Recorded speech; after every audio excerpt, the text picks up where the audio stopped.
Okay, we're live. Okay. Good evening, everyone. Welcome to the Irvington Planning Board meeting of September 4th, 2024. The first order of business would be the minutes of August 7th. Everybody, Sarah, Mary Ann, anything okay with the minutes? Yeah, I can. Any comments on the minutes? No comments. Make a motion to approve the minutes of August 7th, 2024. Second. All in favor? Aye. No negatives. Okay. I'd like to introduce the village staff that's present tonight. There's Sarah Palermo, she's our gatekeeper on Zoom. There's Ed Marin, building inspector for Irvington. There's Doug Hahn, he's the consultant engineer for the village. And Mary Ann Stessage, she's the village attorney. Coming to the board, we have Lori Davidowitz, Dan McGillicuddy, I'm Caesar Manfredi, the chairman, Mike Smith, and Mike DeFuco on Zoom. He had some family arrangements and couldn't make it in person. Okay. Now the order of attendance, number 1 will be 23 Park Road.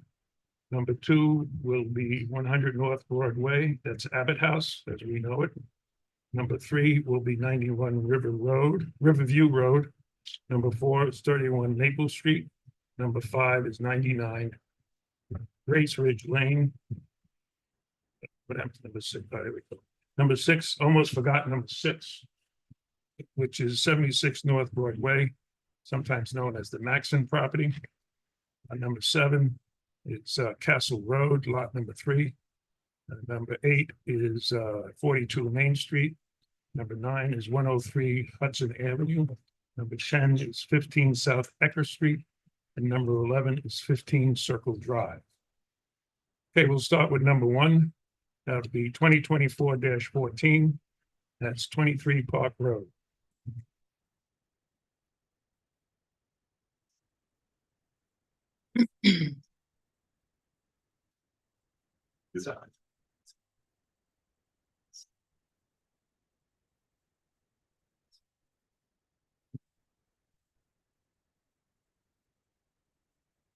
Okay, we see you.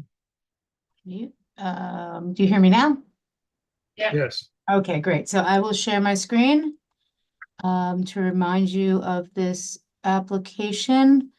Well, first, tell us who you are and who you represent. Yes, I am Susan Janschel. I am a landscape architect with Aspect 120 Landscape Architecture, and I am representing the homeowner, who is Jeremy Tark of 23 Park Road. Thank you. So, to remind you of the project is Mr. Tark would like to take down a existing deck that's on top of a rock outcropping to allow the rock outcropping to be visible, create a patio on top of there, and add a hot tub. This is what we showed you last time as the location of the hot tub. We went through, we understand better the zoning code for the pools and hot tubs, and we have adjusted the plan accordingly.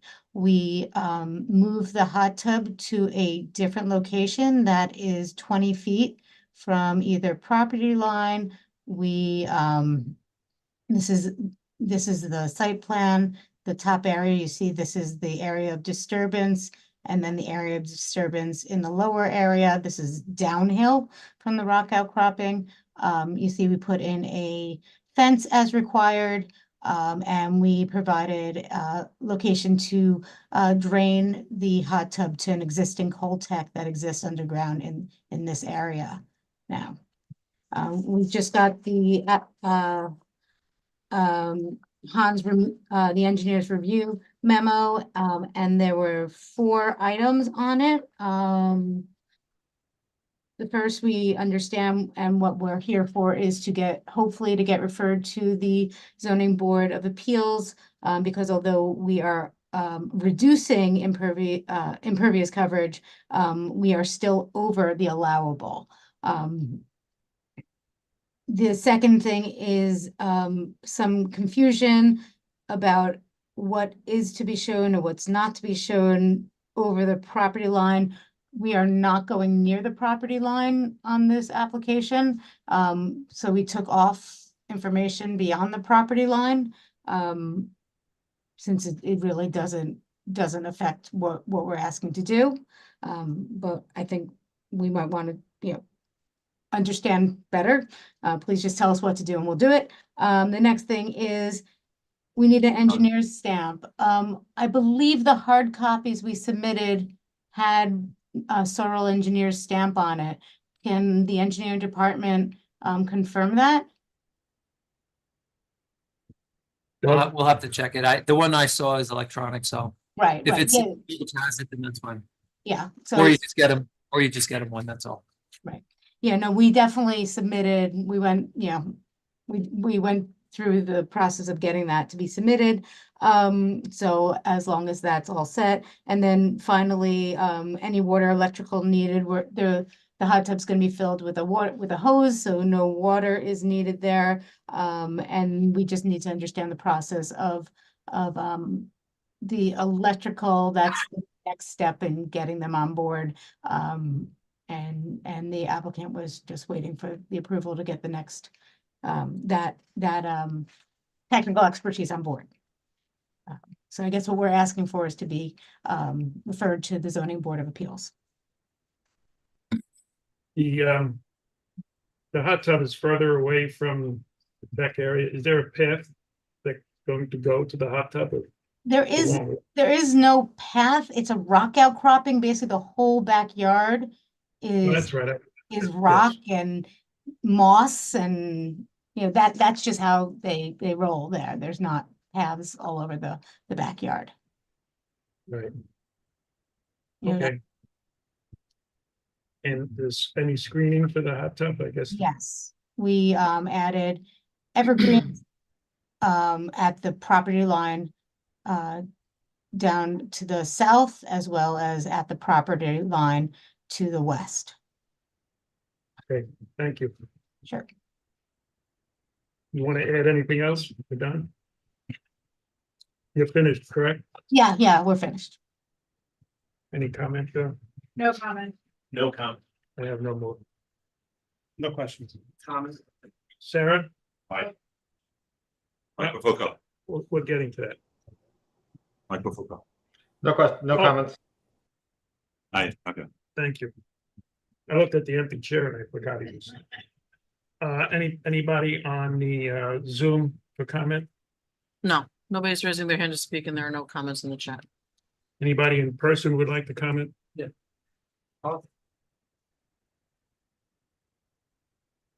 Richard and Linda Sirota, we abut their property. We're one Palliser, which is the corner. Problem is, we Where all travel. the rhododendrons are. Exactly, all gardening.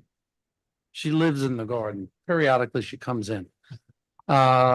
Anyway, we've been here 41 years. We've had God knows how many neighbors.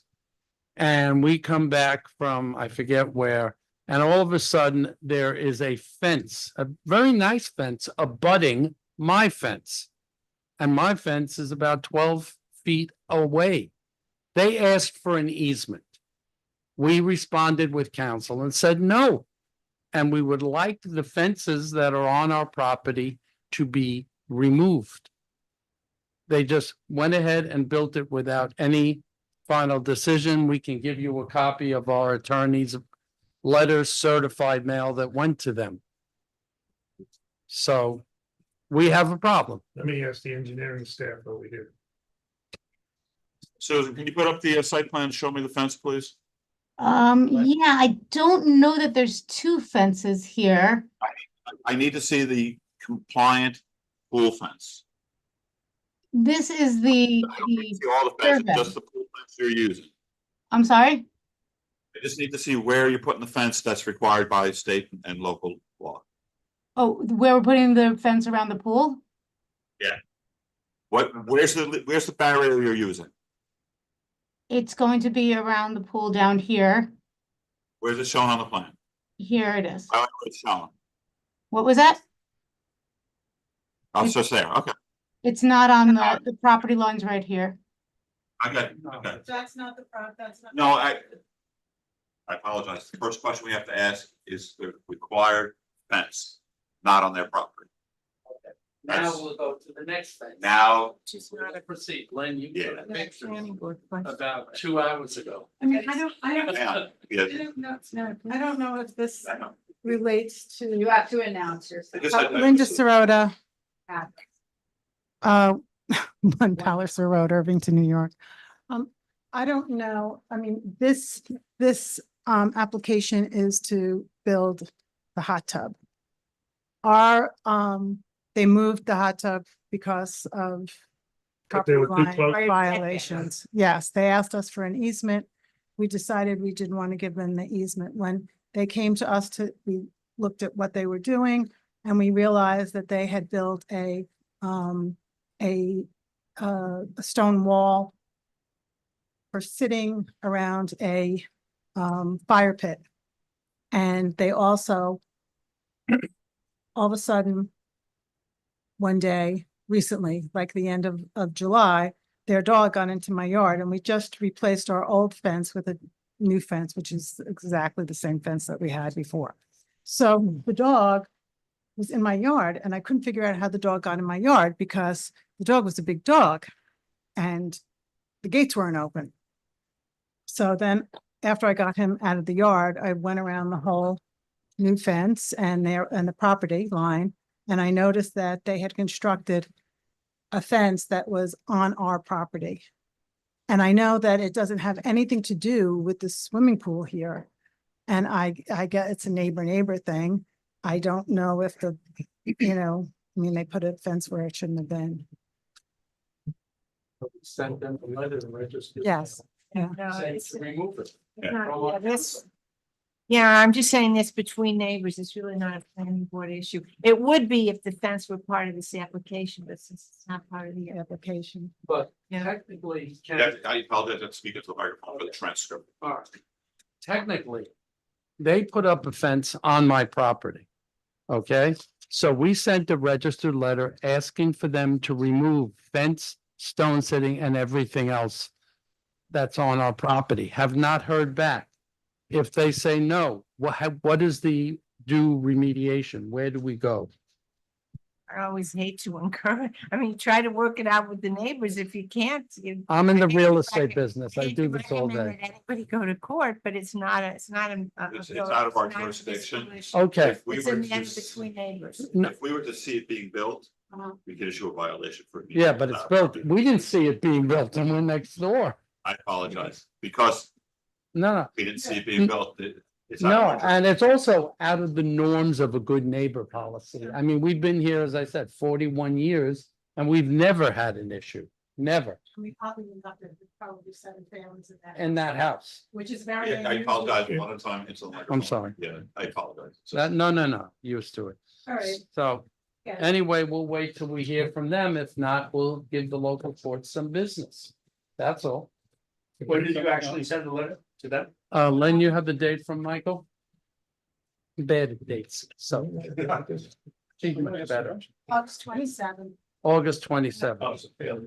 So they'd already had summer, and that's why I'm saying when we saw the fence was up Oh, yeah. after we were away, and it's literally abutting ours. First of all, who would do that from the state engineering and everything else? I don't get it. Did you listen to the transcript from the last meeting by any chance? Honestly, no. You should, because I believe there was mention about the easement and the fence. I don't recall exactly what was talked about from her client's side, but I think you should listen to it. Okay, sure, Thank you. sure. Thank you. And thank you. Mike, you had a question? I do. So is the fence that you erected on your site plan? I do not know what fence is being talked about and it's not on the site plan. No, it's There's a over photograph- on the. There's a photograph of the Right, property with the fence. So This- whose fence? The gray fence is ours. Oh, So This is the one behind. the gray fence is yours? Yes. So I'm looking at your fence. Correct. Where's the other? So where's the fence that you're complaining about? The fence is, Right behind it. not, literally no, flush. well, no, the Yeah. Well, wasn't the picture taken before the fence was put up? No, Oh, it wasn't. oh, that picture I don't know. probably, Yeah, if it Yeah. was just put up recently, right. yeah, probably. Go on the list. This is their first application Yeah. came in May, yeah, Yeah. so probably. Correct. So this is a chain link fence. So what we're looking at as part of the application doesn't have the chain link fence Shown. shown. I don't know what is, yeah, I don't know. I haven't seen the fence that they're talking about. I'm not aware of any other So fence when was, that's there. let's go back to the photograph. When was this photograph taken? This photograph was likely taken in the spring, Right. What year? this year. We just replaced, that's a bush fence and we just replaced it. Let me see if I could. That's a different fence, that's the older fence. So my concern is that just like we want to have accurate current site plans, when applications come before us with photographs, we want them to be accurately depicting the current condition of the property. And Right, so so, what so are the neighbors saying that this is not what it looks like anymore? Because I don't really live there. I go when I'm, when I'm That's becking. what that's what they're saying. They're saying that in front of this fence Is another fence. is another fence, a On chain. on the neighbor's side of it, Microphone. It's on the- or on the Just- On owner's your. side? Okay. Make a turn. Okay. On the, Hold it. We can't interrupt because when one reads the transcript, it says overspoke, have no idea what they said. He Okay, doesn't say that, but that's what I would say. Okay, Mike is speaking. but I'll yield the Yes, floor yeah, to right. Ms. Sirota because she Okay. knows what's going on. So, Now, you gotta speak into the mic. the front of this house, the front of 23 Park is west. The fence, the gray fence would be south. And the fence that we're talking about runs east, southeast. So it runs behind the house. And it goes from one side of their house, which is their property line, but then it crosses over to our property line, oh, to you're talking. the most southern part. Are you the talking about the southeast part. fence that's right along this line here? No. No, further back down, all the way down to the end of your property line. It's Okay, over here? yes. Oh, I don't know anything about that fence. Okay, I think we've heard enough and Yeah. we will hold this over until building inspector can look into it. This board is not in charge of who owns what property. And we'll have to decide that in another forum. And I think what the neighbors said is that there's a chain link fence in front of your fence. If your fence is on the property line, It is not, it's in from the property line. it's in So they went 12 feet over 12 their feet, property line, 12 feet. 12 feet, I believe, onto our property, so. But if you had, I'm having trouble understanding that. Go Right, to the I mic. don't understand either. If your fence Yes, is on or near your property line, it's 12 feet in according to when we originally put it in 41 years so you ago. put a fence up that's 12 feet from your property line. Correct, So that 12 feet is, you don't use it because you got your fence there. correct, but it's still our property. Right, so, and it's on that 12 feet, there's a chain link fence. Correct, There you go. bingo, Is- exactly. All right, you don't use that land, but okay, it's an issue. I've also paid taxes on it for 41 years times the distance. It seems like if they took the chain link, I don't know what the chain link fence is for, but maybe the applicant should reconsider why they need it when the neighbor's got a fence there. Okay. Any, Just- Oh, that's right. Just quickly, I just want to point out. This is the wood fence, the wood fence. Okay. And this is their property line. This is still our property. You have to speak louder so the transcript. Yeah. Sorry. And I can't hear either. Take the mic out of the thing, if you want to show on it. It slides out. Forward. It's a triangle. That was an aptitude test and you passed. The property, the fence, this doesn't really show our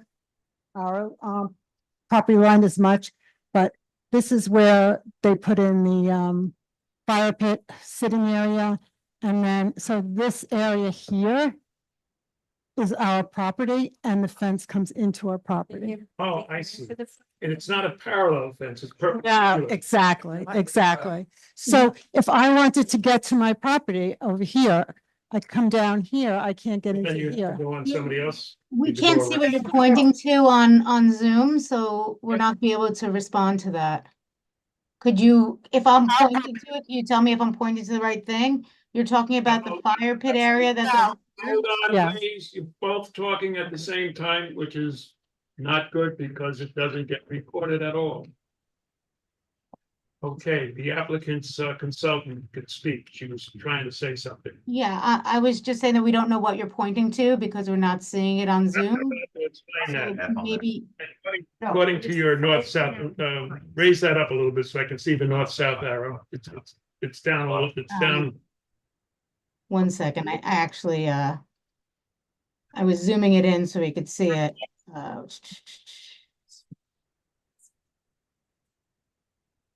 I see it. All right, we're talking about the western property line and the south property line. Right, There's about halfway up on the west property line. There's a triangle that heads off to the southwest. And at the very end of that, there's a perpendicular fence that heads east. And that triangle is not the Bermuda Triangle, it's a triangle that belongs to the neighbor. And I'm not sure what the purpose of that chain link fence, but according to what we're looking at, I don't want to give any credibility to what we're looking at, but according to what we're looking at, that chain link fence is clearly on the neighbor's property. But again, I would think just, again, I must tell you not to interrupt because we can turn your mic off. Now, if the applicant wishes, they can reconsider what that fence does and talk to their neighbor about that fence. And for now, we're not moving forward because there's a discrepancy on who owns what. And it needs to be said, you almost did it again, now don't. And we need to get clarity on the property and the fence and who owns what, because we're not the arbiter on who owns what land. You may speak. as I believe, the building inspector and the engineer were saying is that this is not in the purview of the planning board, but it's more of a legal issue of discrepancies about property lines. We're not proposing any work in any vicinity near this fence. And I really, request strongly that we can move forward and bring this to the zoning board of appeals and let that legal issue, which is a separate issue, be determined outside of this. Well, first of all, it wouldn't go to the zoning board of appeals, it goes to court, but anyway, what it seems to me is there's some questions about the accuracy of the survey. And so I think that ought to be clarified before anything else, and that may resolve some issues. This board does not want to add or subtract to the legitimacy of a property problem. So we're not going to rule on it because it would add a legitimate claim to it. We're going to move on. We're going to put this over to another meeting until it's clarified. I mean, this would indicate that triangle property belongs to the applicant. If That's what it would indicate. Yes. No. If that is accurate. yeah. Right. This So I don't- is a property line right here. Let our engineer and building inspector investigate it. And if it is accurate, the applicant may wish to rethink the location of the fence. Okay, we're done.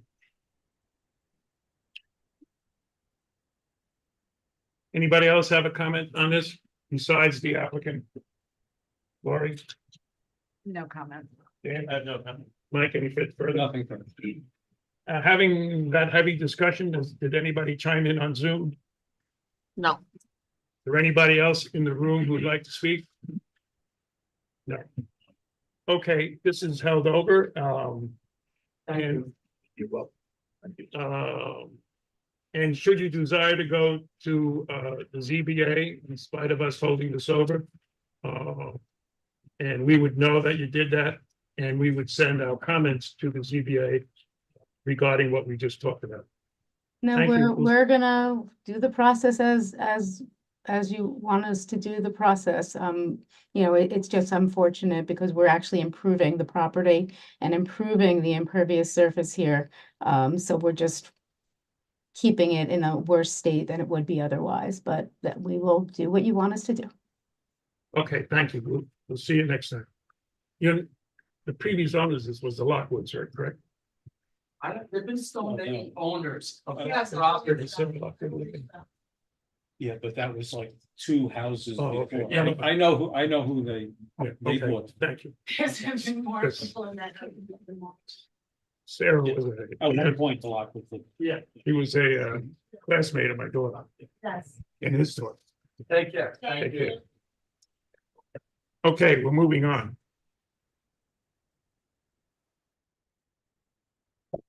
The next is number 2, Abbott House, 100 North Broadway, that's 2024-21.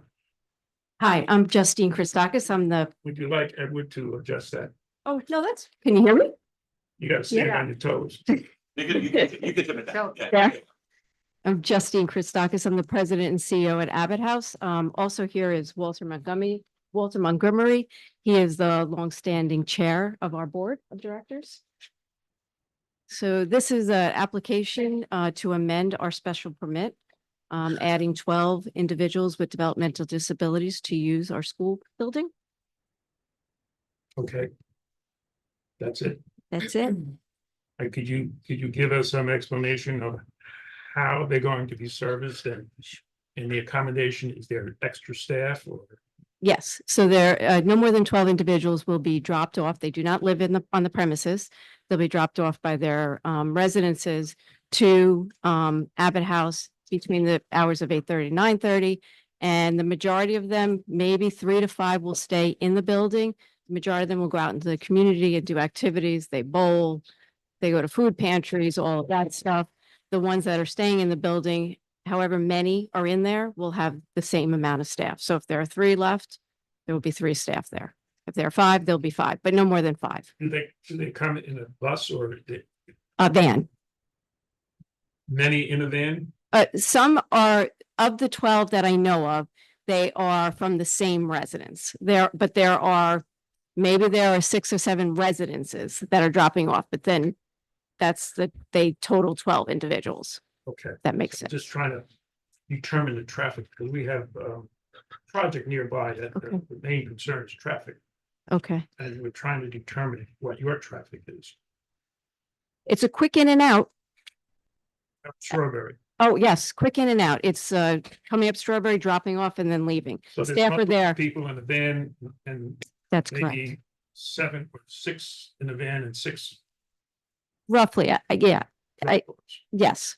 I mean, roughly. And it's quick. Staff are there to, They exit great. the river. That's correct. Yeah, that's right. That's correct. They go out the back door. And this is activity, we can limit the activity between 8 AM and 6 PM. Oh, yes, they're picked up roughly 3 PM and they're gone. Do you have any expansion plans for the future? No, not at this Because point. we'd like to get the plans in this permit as opposed to adding it after we did it, Understood. No plans. okay? And, okay. So there's nobody really walking there? They're No. either driven or by individual car or by a van, That's correct. okay? All right, So I just, what's the age range of these individuals? Young adults or, They're adults 21 and over. Okay. I don't know exactly. and were you saying that they have one-to-one staff client ratio or no? For the community, No, for these 12. For these for 12? these 12, they're not one-to-one. Typically, when we leave them Okay. in the building, because we want to make sure that they're engaged in activity, so there's only 3 to 5 of them, we do have, if there are 3 individuals, we have 3 staff in there. You do? Yes. Okay. And is this a new program that's being funded by private donations or by state This is funding? by the state funding. Yeah. And these are very high functioning for the Yeah. most part that go out, individuals. And is this a trial program that you're No. doing with the state or you? This you is are a- confident that you will have a yearly contract? Oh, yes, yes. This is a regular, normal state-run program, or state-funded program, sorry. Right. Okay, thank you. Yeah, sure. I have no questions. Mike, I have no questions. Sarah, oh, Mike Bufuco on the Zoom. No questions. Sarah, any comment from the public? Nobody's raising their hand to speak and there are no comments in the chat. Yeah, anybody from the staff, Mary Ann? Yeah, but in writing the conditions, you think the maximum is gonna be 12, so if your special permit was for 12, that works. That works. Okay, and then, the hours, if the hours were like But she said it. 8:30 to 4:30 or something. 9 that to covers 3. Everything, 9 to 3. That's the program day. We make No, it 8 to 6. 8:30 to 4, okay. What are the hours of the staff? Same? 8:30, yeah, Okay, 8:30. I just wanna make sure we Yeah, get it right. 8:30, yep, yep. Yeah, so let's just make it what it is, 8:30 to Okay. 3:30. Mhm. So the conditions just, okay.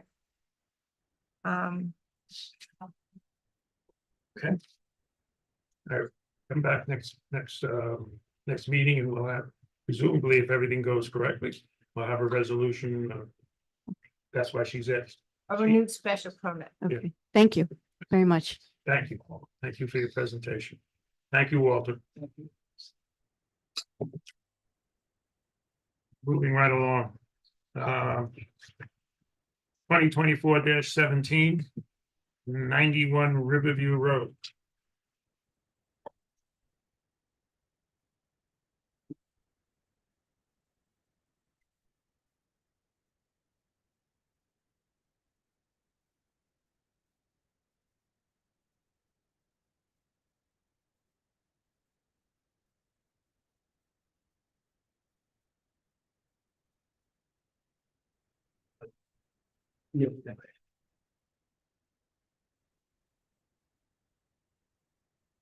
Can you hear me?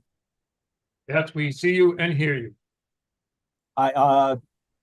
Good evening, Mr. Chairman, members of the board, David Barbuti, representing, Mr. Mitch Adler, the owner, 91 Riverview Road. I also have in the meeting, Mr. Mark Blanchard, who is, Mr. Adler's counsel. We did a resubmission, based on comments received last, few meetings ago. And this afternoon, we received comments back from Mr. Hahn's office and the landscape architect. If you'd like, I can go through each one, or how do you want me to proceed? Could you bring up the site plan and let's concentrate on what you're doing. What you're intending to do.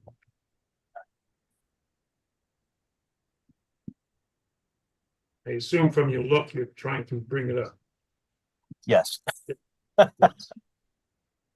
Um,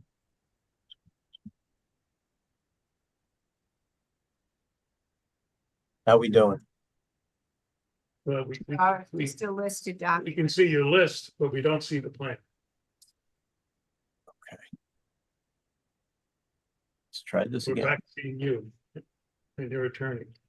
Can you see my list? We see the list, we see what's highlighted, but it's not coming up. Maybe open it before you share the screen and then share the PDF or whatever. Okay. I've got a flash drive full of good items here.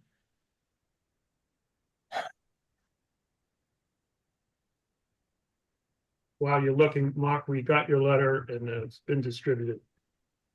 Thank you, Mr. Chairman.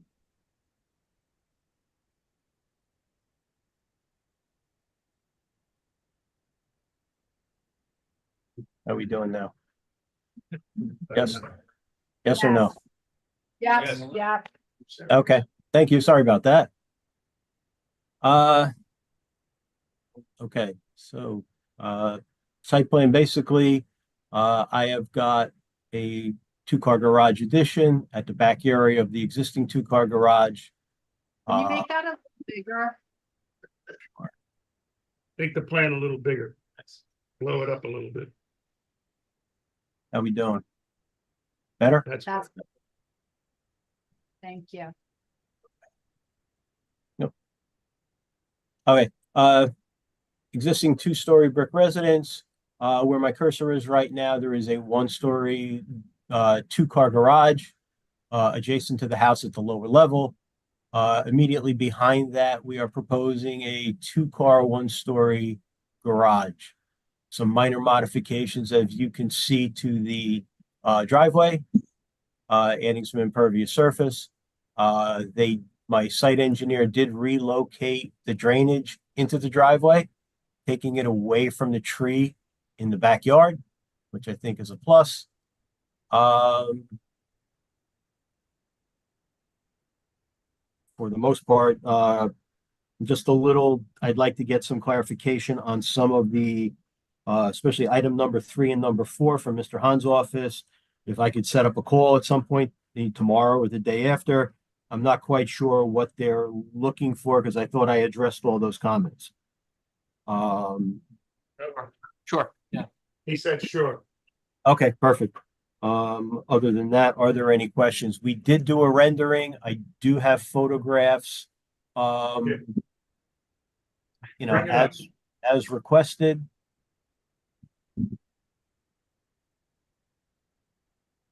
Bear with me. Well, he's doing that, can I just make up a point, one small point on the application? Sure. On your zoning setback sheet, you had, there's 2 charts on there, on the right and on the left. On the left, you had the numbers for the 2F zoning district. You had that as the zoning district and the numbers for the zoning district where you're actually in the 1F20, so you should fix that. Oh.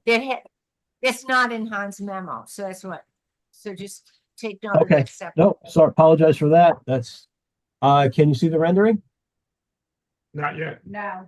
Okay, let's stop share and let's try this again. How's that? Yeah. Yes, we can see it. Okay, so basically, as you see, existing brick 2-story house, 1-story existing porch, the 2 existing garages, and the 2 garages that will go behind it. I do have photographs that basically show the property from the street. And I can pull them up as well. Basically, it's pretty much tucked away from the street. Okay, so 12.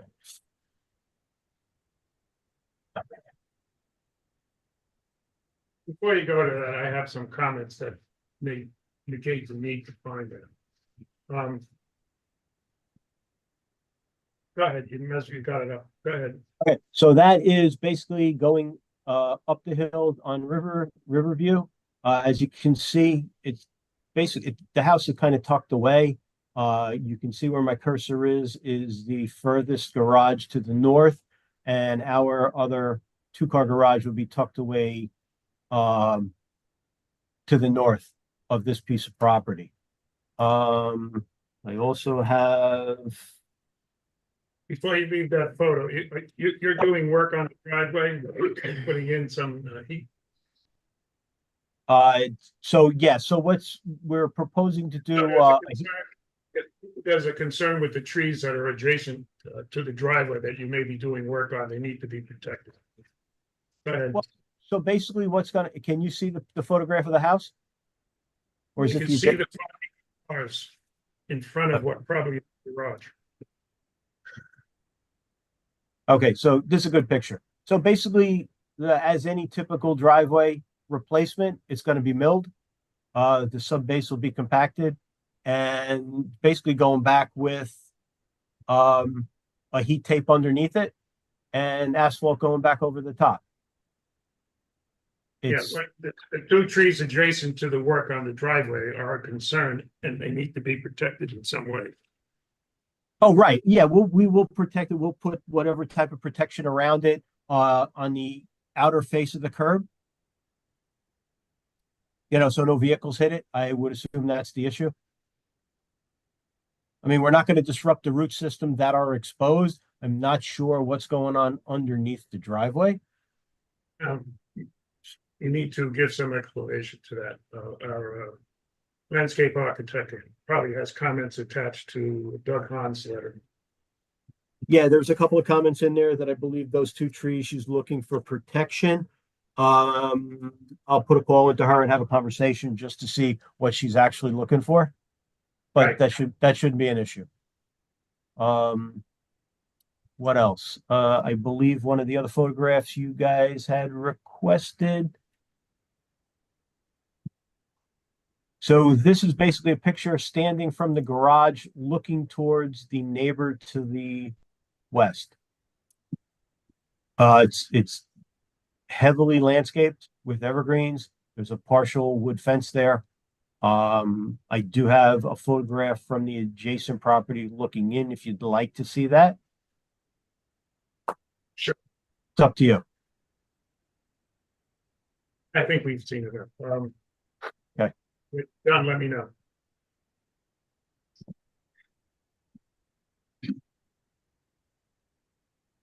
I don't think he heard Jason. When you finish your presentation, please let me know. Oh, that's fine. If you don't need to see any more photographs, that's fine. So I take that you're done. Yes. Well, Okay. Mr. Chairman, I wouldn't want to end the presentation unless, I just wanted to chime in as Mark Blanchard, with the firm Blanchard and Wilson, 235 Mamaroneck Avenue, Suite 401 in White Plains, New York. I just wanted to make sure that, we were able to address the ownership issue. I know that had been a sticking point on the original or previous Han memo dated in June. So, If you notice the more recent on memo, he changed the wording slightly on the adjacent property. He changed it from village to other. Go ahead. well, that's fine. I mean, I think that's to me, that change based upon the research from the village ownership. I think we should go sequentially. Regarding the village ownership, we were able to rely upon, as you saw in my letter and the exhibits attached there too, we were able to rely upon a village decision from 1992, whereupon the village was confident enough to deny liability for a fallen tree. I believe, unless the village attorney or the board has any questions, I believe the question of village ownership has been satisfied. I think it's quite clear the village does not own or has any interest in the easement or right of way or anything. There is no village interest in the land that's in dispute. So if we're just going in order, crossing our T's, we could put the issue aside that the village is not the owner of the property, nor does the village own an easement, nor does it have an interest in a right of way to that portion. So I think that helps clarify the status of the application, that the village does not own property. Well, for those that are listening who may have an interest in this, the question of the property is because the applicant has built sheds on other property other than his own. And that's what we're looking at today. Now, we have a lot of jurisdiction provided by code, real and sometimes imagined, but one of them is certainly not deciding what the village owns and what the village doesn't own. And if the sheds are clearly on someone else's property, whether it's the village property or not, it is immaterial in my mind because it's not the applicant's property. It would seem to me. Okay, I'm sorry, Mr. Chairman. I'd like to return to that comment, but of course. Well, you will when I'm finished. Right, of course. there, in my mind, there's two options. You move the sheds back onto the applicant's property, or go through the process of adverse possession. Because one of the elements of adverse possession is it can't happen if it's owned by a municipality. So some judge in this legal process would determine if the village owns or does not own that property, as opposed to this planning board deciding on this issue. And then if the applicant, after that's decided, the applicant proceed with his adverse possession process. And if he's successful and meets all the standards of adverse possession, then the sheds can stay. But for this board to, again, you were listening to the previous conversation, to add legitimacy to structures on someone else's property is not something that I'd like to do. Well, I'd have to say I vehemently object to what you just said. And I think it's in contradiction to how you treated the first application, quite frankly. I think that the issue here, there are very important issues that are quite clear and distinct from each other. Number one, it's well known that you cannot adversely possess against the village property. However, there is no evidence. I can't prove a negative. There is no evidence that the village owns that property. I'm using an opinion issued by a title company attorney that was relied upon by a village attorney, that was relied upon by the village administrator, whereupon the village denied liability and residents, owners undertook actions based upon the village's disclaimer denial of ownership. So I can't go to a court and ask a court would not decide. You are incorrect, with all due respect. A court would not decide this particular question of a village ownership because there is no question of village. There is no evidence to bring to the court to say we have a dispute, we have standing. There's no issue that's ripe for judicial intervention as it relates to the village. The village is not the owner. No one's asking the planning board to make a decision. As you are correct, the planning board, it's not their jurisdiction to make a decision right now or ever as to what the village owns. No one's asking for that. We have presented unequivocal evidence based upon village records that it has denied ownership of that land. The second issue having to be the ownership, your attorney said on the first application, a neighbor to neighbor dispute over the existence of an encroachment is just that. It's a private dispute between neighbors. So this shed has nothing to do with this application. It doesn't impact the application in any way. It is not within this planning board's jurisdiction to identify a potential issue between two neighbors and then stop the application process. For us to undertake an adverse possession process before we can proceed with the application, you're looking at perhaps a 3-year delay. That's unnecessary. It's irrelevant to this application. It's completely unnecessary. It does not involve the village, and the application can absolutely proceed without this board. If you're worried about setting some kind of negative precedent or adding legitimacy to an encroachment, I think that worry is misplaced because you're not opining whatsoever. It wouldn't be part of your approval resolution. It's not a part of any adjudication that this board is deliberating upon. It is simply the existence of a shed that has existed for, we think, more than 20 years, maybe even longer, and has nothing to do with this application. So I'm requesting that we are referred out to the zoning board as per your code, because the matter you have just identified is not within this board's purview. And I don't see any legitimate reason for a question regarding the placement of the shed to now hold up the application relating to the garage. Well, before I refer to our attorney, I would say approving a site plan that has a shed on someone else's property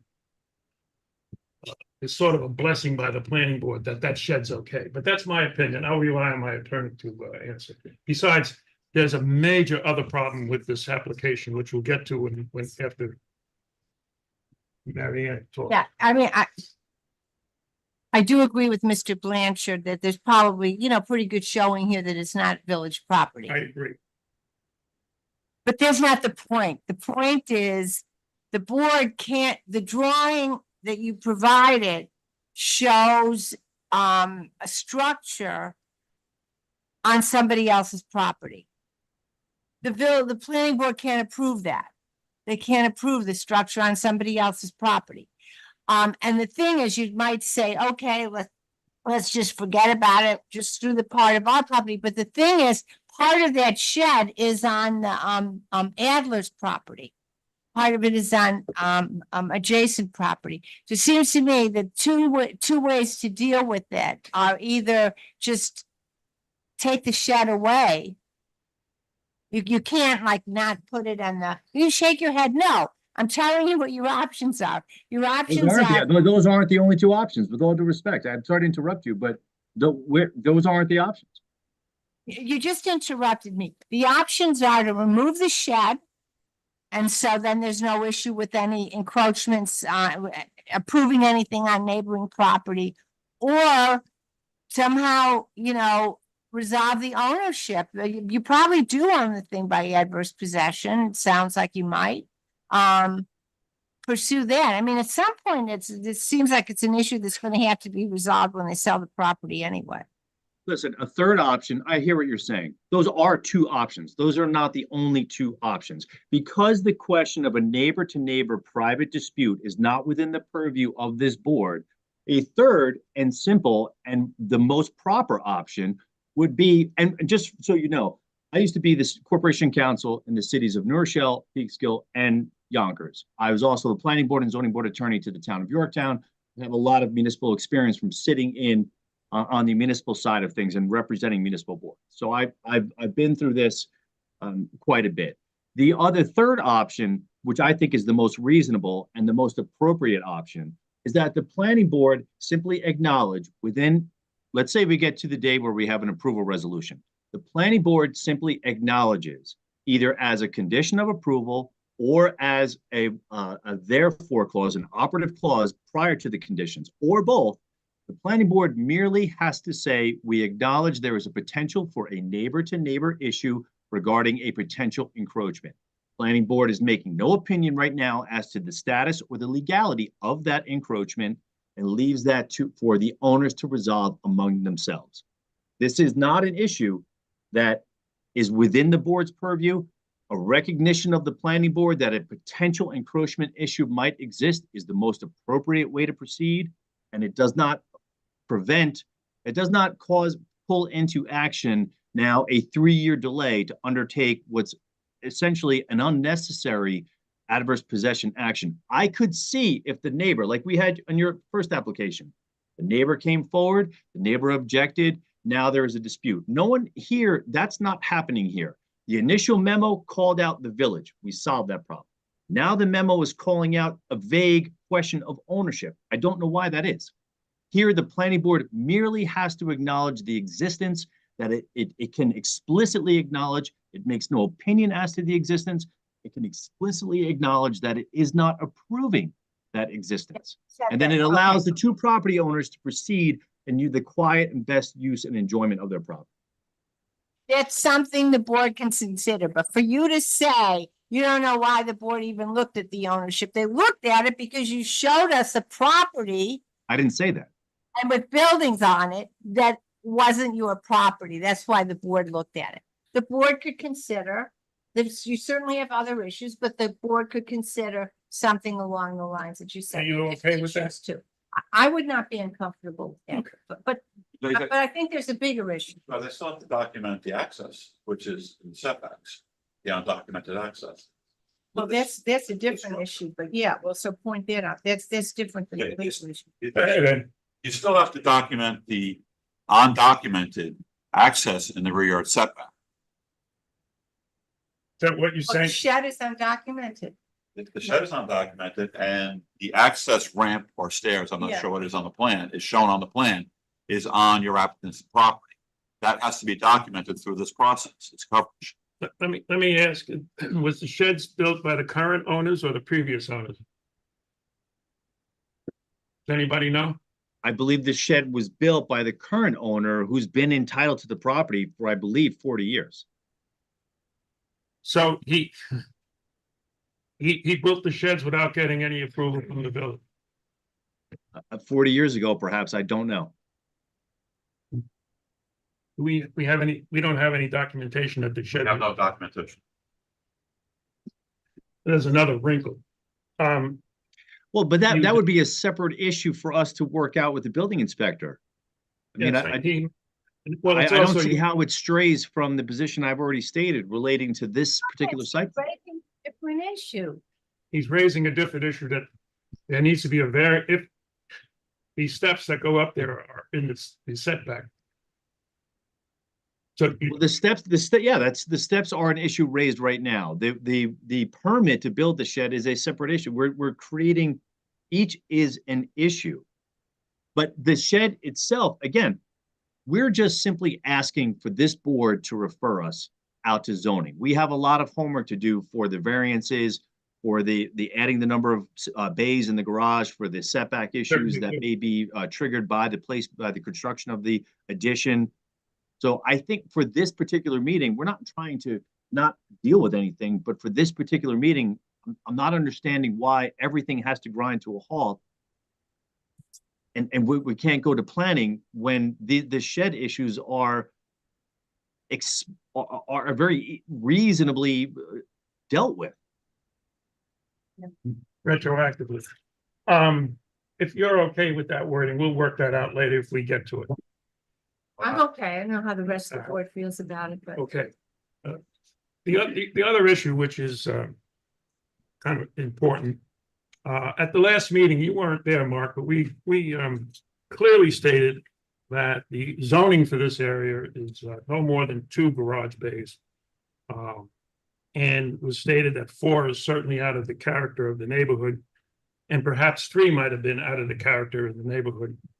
I know the consultant submitted some pictures of 3-car garages.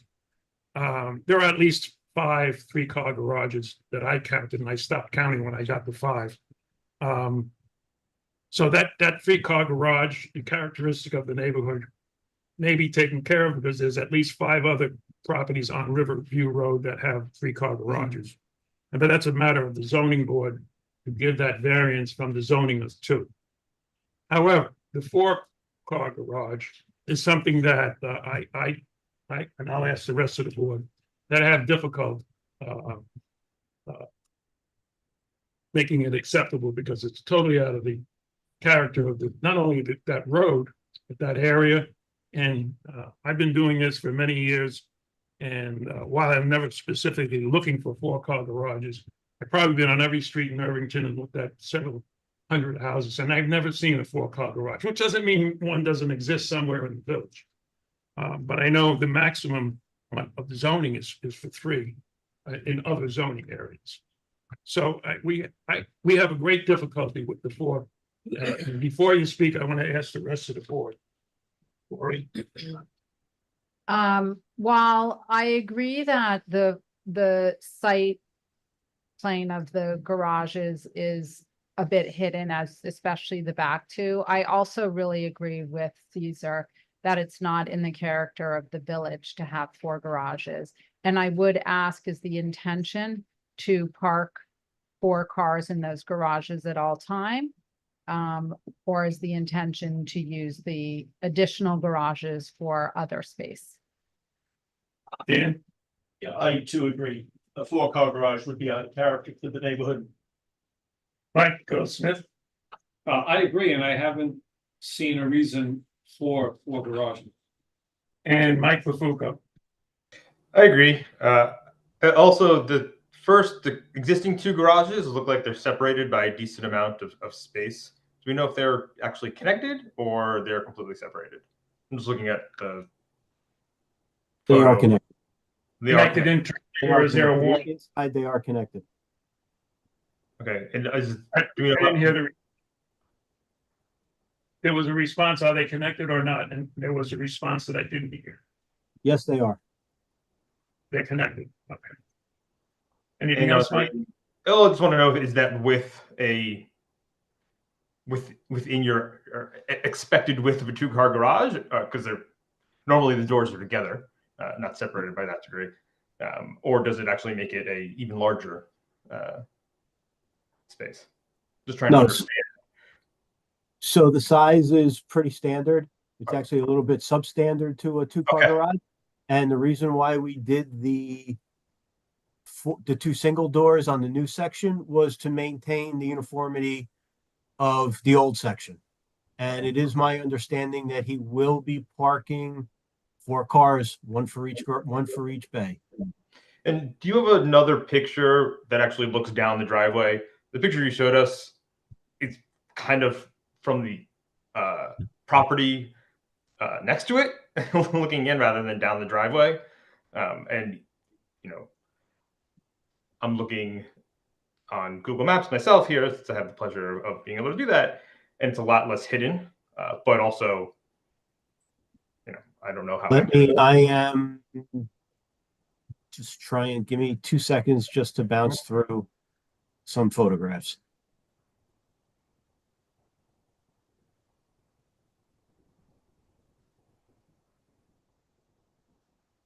This might be a little better.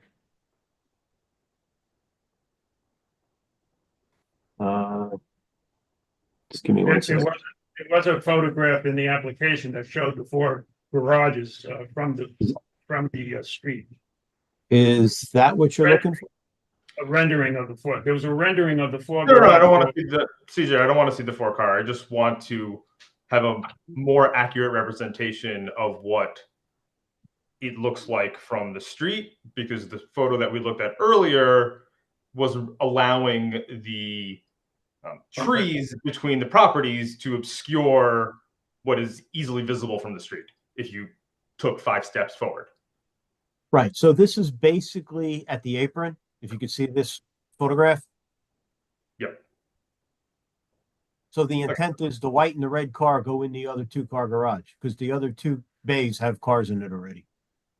Gotcha. So in this, it's not quite as hidden is what I wanted to point out. Because Mike, one of the photographs, one of the renderings I saw was a picture similar to that, but with the rendering of 2 additional garages, you know, further to the north. Right, that one. And that's pretty much the same photograph. That's the exact same photograph as what I showed. Right. I know, You but go back to the photograph you showed us of the driveway where you showed and expressed how it's kind of obscured. Yeah, give me 1 second. I can find it somewhere.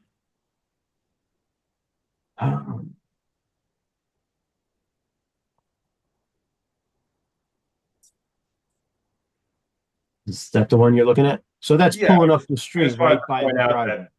This isn't really an accurate representation of how it looks from the street. You can tell from the photos we just looked at, it's a lot more visible if you took a few steps forward. Well, I mean, yes and no. I mean, you've got a 11-foot wide driveway. So at an 11-foot wide driveway from the street, you're going to see a different view. But once you get past the eastern maple tree, there's 6-foot high, not quite sure, boxwoods or whatever as a hedge.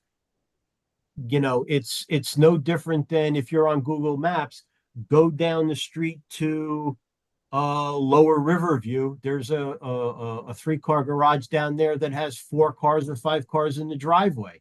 I mean, I don't, you know, personally, I mean, I'd rather see a garage door than, you know, 5 cars in the driveway.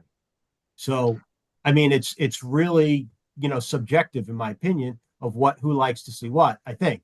Although the zoning code says 2-car garages, I've kind of been doing this for 40 years and I've never seen a zoning code that limited me to 2-car garage. Sure.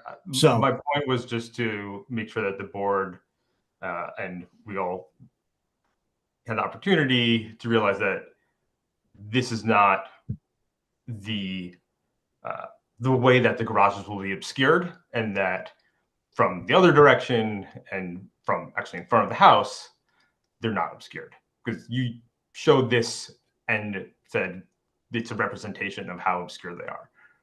But I mean, I could have my guy model that same garage standing center, you know, right in the middle of the driveway, you know, right at the street line at the apron, and see what it looks like. I mean, it's, you know, you're going to see it, but don't forget, it's fading back.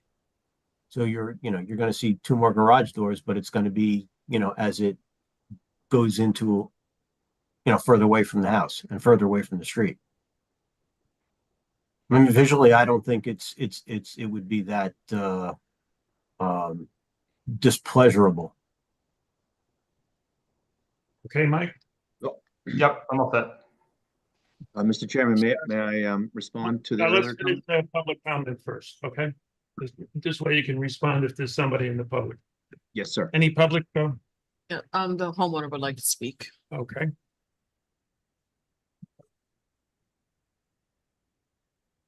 Hi, can you hear me?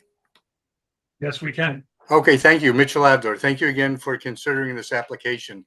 I just want to answer the question of, we have 4 cars and we want them all protected and housed in the garages. So there will be 4 cars in this garage at all times, and they'll be off the driveway, which is 2 of them, which are on the driveway now, will be in the garage.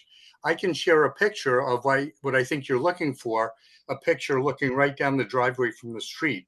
Can I share my screen? If you're able to, yes. Oh, I just have to promote you as a panelist, just 1 Okay. second.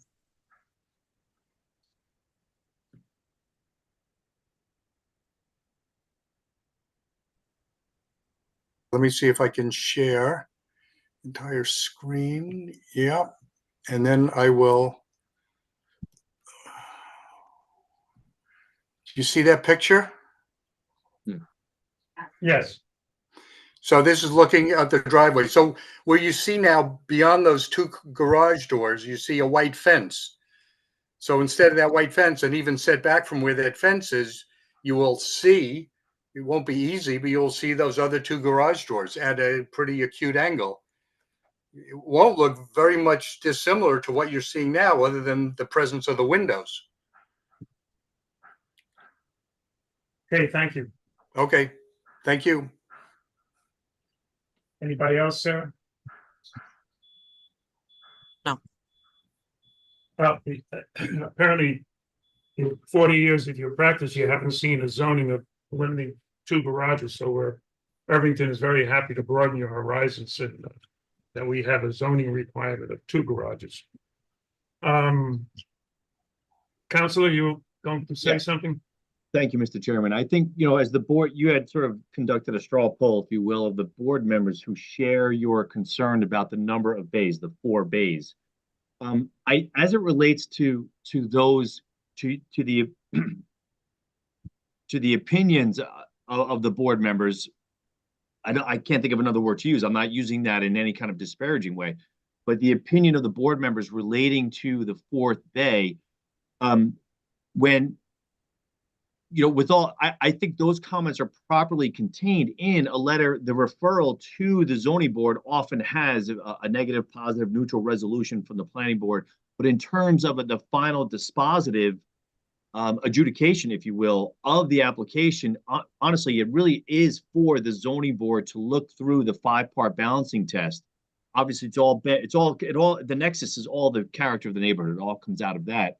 While we appreciate your comments and the board's sentiment toward the 4th bay, again, just going back to whether or not we could be referred tonight, I believe those comments are more properly included in your referral memorandum, should you choose to do so, but not, I respectfully say they should not be included tonight as having dispositive value in terms of the merits of the zoning board application, right? That's the character of the neighborhood is a zoning board question that they weigh with all 5 parts of the balancing test. Well, actually, if you read our code, one of the specifics in the planning board duties of the planning board is character of the neighborhood. Mary Ann? Yes, Mary Ann had nodded yes to that statement. Now, but not to precede, but that's not to precede or preclude the zoning board's jurisdiction. I think that's for your final. You're correct. You're correct. Right. So, yeah, I mean, that's what I'm saying. Don't tell me that the duty of the planning board, which is clearly articulated in the code, doesn't have anything to do with character of the neighborhood. It's probably one of the prime functions of the planning board. I think you're misunderstanding my comment. What I'm saying is your comment tonight doesn't preclude my right to go to the zoning board. You interrupt in front of a real judge. I thought you were finished. I'm sorry. Look, I don't know why. I thought you had finished speaking. I'm not trying to interrupt you. I'm sorry. It's hard to be on Zoom, honestly. I don't know why the other I thought all applicants had to appear over Zoom. I saw number 2 in person. I'd much rather be in front of you, honestly. Anyway, one of the prime functions in the code for the planning board is character of the neighborhood. So don't tell me it's not. You're perfectly within your right to go to the planning, the zoning board to see if you can get a variance to go to 4 garages, even though the zone says 2.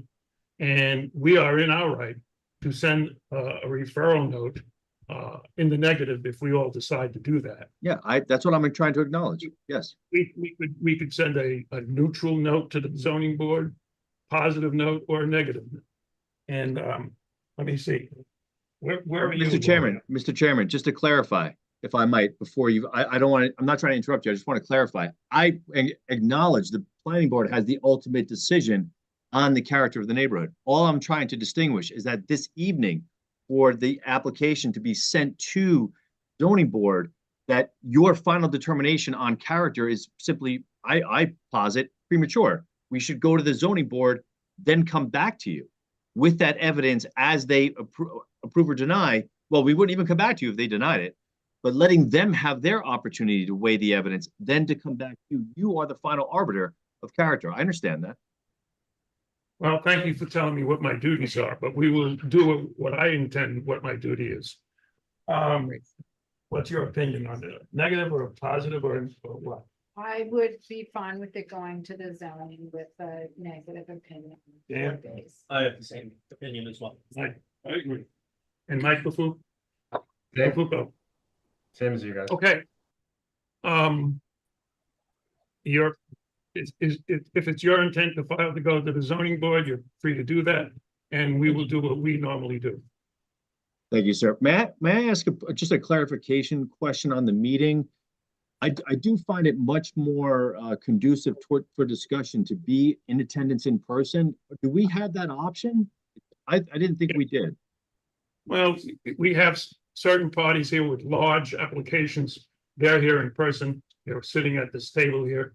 And there's no hard, fast rule that you have to be on Zoom. The room is small and there's a lot of people here for this particular application.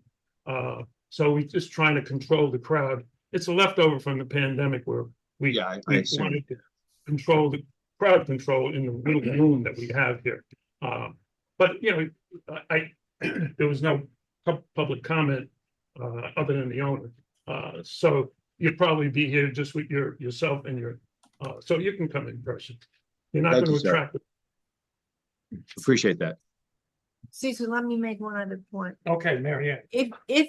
If they're going to the zoning board, be aware, I'm sure you are, that you also need a variance for the stairs to the shed, which are within the rear yard setback. So if you're going, you may as well just go once. There are other, was there a coverage variance? No, not yet. Oh, okay. We'll circle back to Mr. Maron to make sure that we're on the same page. We'll have to clarify that with Dave. Give me a call tomorrow, Dave. We'll just Yeah, clarify that. because the third comment from Han was that not all items were included in coverage. It's not ready. We're not comfortable sending it Not really. anywhere. I can't stop them from going. Oh, no, they're welcome to go, but Mike, I'm gonna send a letter saying, we haven't done a complete review. The coverage is an issue. Yeah. Your breakdown of coverage is not complete. And I guess the idea is if it were complete, you may need a variance. So it may not if you complete the coverage calculations, but it may need a variance if the coverage calculations exceed the allowable in the code. So you may want to clarify that with Doug Hahn and the building inspector as to the coverage. We absolutely do. Yeah. If you file to appear at the zoning board, it would be better for you to not have a comment that we have no idea what the coverage is. No, well, I'll take care of that. We have no intention to apply prior to the building inspector completing his review. Of course not. Okay. Anything else, Ed? Doug? Mary Ann? Anybody on board? No questions. Mike B? Sarah, anything on the public? Nobody's raising their hand to speak and there are no comments in the chat. Okay, thank you. Thank you. Thank you I'm very not much. sure, planning to come back here or your next intent after the coverage is settled to go to the ZBA? We would like to finalize with the building inspector that he's satisfied with his review, and then we would like to apply to the ZBA. Okay, thank you. Thank you. Okay, we're done. Thank you.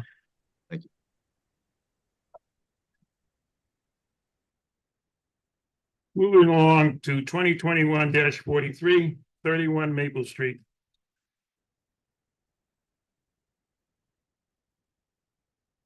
You're here to represent the application. Can you please hit the raise hand button?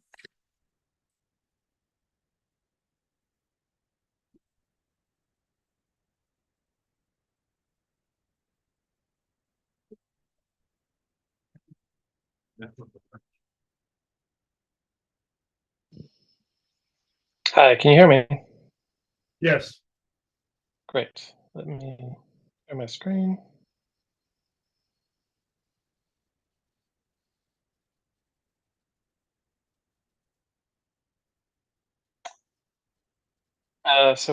Thank you for allowing us to attend. This is Justin Lukash. I'm the owner of 31 Maple Street.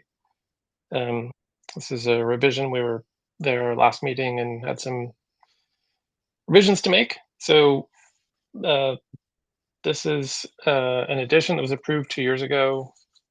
And the only change that we're requesting your input on now is what's bubbled here, where this patio in the approved design, this little section here in the bubbles was plantings, and this little section of bubbles, or one row of the patio stones, was a notch. There were no stones there.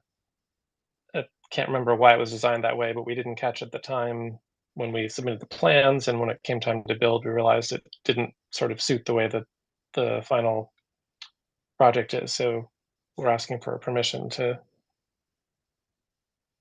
fill in those bubbled areas.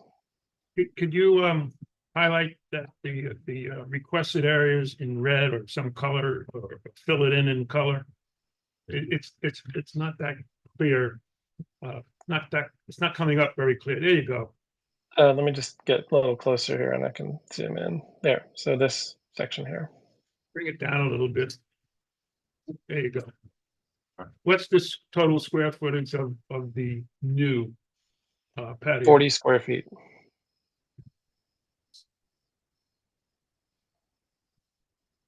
You know, in general, this would be segmenting where you come in with an original application and I'm not saying this is what you did, but some people might, that's why segmenting is not in favor. You don't ask for everything because we might say no if you consider what you're asking for now as part of the original. It's too big, so we'll ask for something a little smaller, get that, and come back a couple of years later for what we should have asked for in the first place. And because now it's only a small addition in the variance. You have a better explanation why we wound up with coming back for an extra 40 square feet? Yeah, the recollection. So if you can see my cursor, this little corner here was in our earlier concepts, not what we submitted, but earlier concepts. This was going to be the door. On the left. Where? I don't know how to make my cursor bigger, but if you sort of the left rear of the car, there's this corner here. You see it? Go to where the car is. Corner of the car. And look at the back, the rear end Oh, of the okay. car. I see it. I got it. Yeah. So that was going to be the door, and the back of this was going to be glass.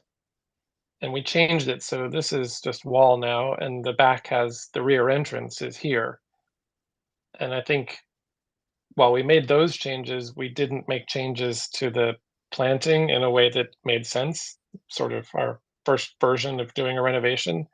I think if we had caught it and thought it through, we would have realized it didn't make sense. And where the notch is leaves not quite enough room to really stand when the door is fully open.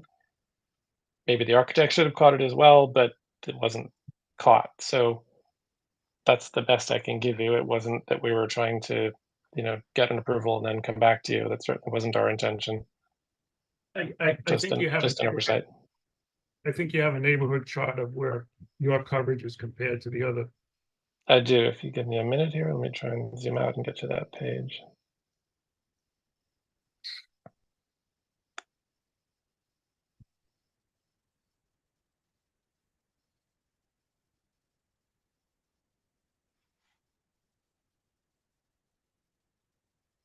Sorry, my computer's moving a little slowly here.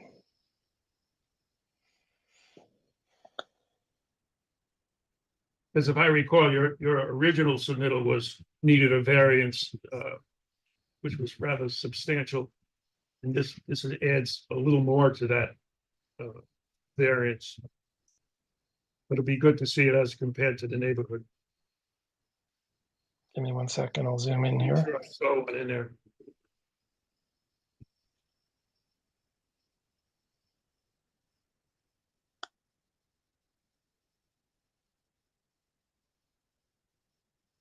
This neighborhood is all small lots, so it can be appreciated that the coverage is over. But how much over is another matter. I see 31. Right. So we were in the previous approval, it was 4% less, so 149% over. So it's 153 now. In terms of the other neighbors that are larger, we're sort of in basically the same place as we were before. You can see there's this one that's 152%, that's 32 Maple. So we move 1% over them. But there are other neighbors that are in the same vicinity as what we're proposing, as it's a relatively small increase. Okay, even though in general, we don't allow segmenting, I'd like to think we are reasonable. So let me ask the rest of the board. Could any of that proposed area be plantings instead? Any of these. Yeah, the bubbles, where the bubbles are, could that become plantings instead? I think they're plantings there. That was the original approval. It had To have plantings there. plantings. Yeah. I thought you meant can some of the existing patio be subtracted so you can add this patio? Well, Caesar, this is documenting it. They put the patio in without your approval. Oh. That's interesting. So the patio is already there. That's correct. Anything further? Could it be plantings instead? Well, that's what it was. Or could it, right, could it Could it reflect return- what it, yeah. Could it return to the original? Yeah. So you. Or could it be altered is what you're saying? It was a strips on the side. You're saying, could it be on either side? Right, They still need access to the rear door. right, you have to have some access, I understand. Are you okay with the extra 40 square feet? Let's hear the rest of the board. I do feel that it does feel a little bit like segment. Well, it is. Yeah, I don't think we have a hard fast rule against it, but right. I mean, seems to be moved at this point that it has been done. That we're just looking for a stamp of approval, but again, could they tweak it somehow to make it better? Mike Smith. So I'm okay with the extra 40 square feet.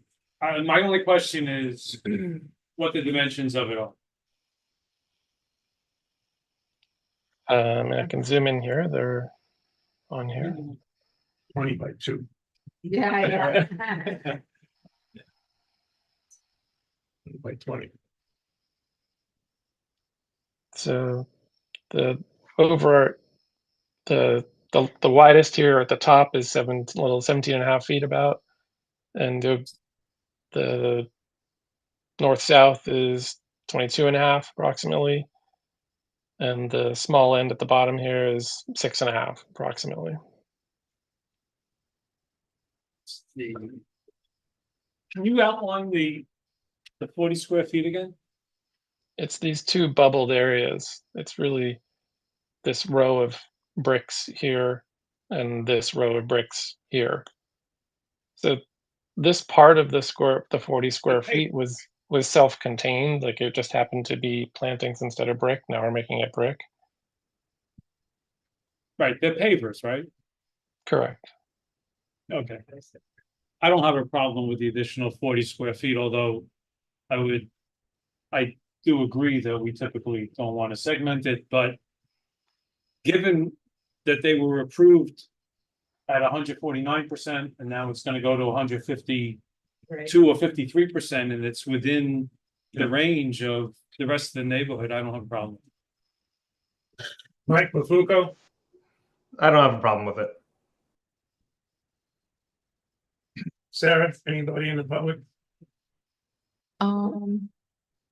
Nobody's raising their hand to speak and there are no comments in the chat. Hey, since I think the consensus is that we're, even though it's segmenting and ordinarily we would say no, but I don't think you took advantage of something getting a lot bigger because you eliminated, you didn't ask for the original 40 square feet. I mean, it's not a big, the house didn't get twice as big, so I think we're okay with not saying anything other than go to the ZBA and we'll just send a neutral sounding referral to the ZBA. Understood. Thank you. Everybody okay with that? Yes. I'm good. Mike, That's fine. okay. Any comment on what I just said? No. Anybody in the room? Okay. Okay, go to the ZBA and see what they have to say with the second variance that the second one from the previous one, and see what they have to say. Will do. Thank you. Back to us.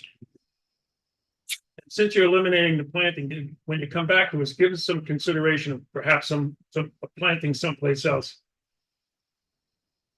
Okay? All right, thank you. We'll see you. Thank you. Hopefully see you if the zoning board says yes. Thank you very much. Thank you. Next is 99 Brace Lane. It's 2018-14.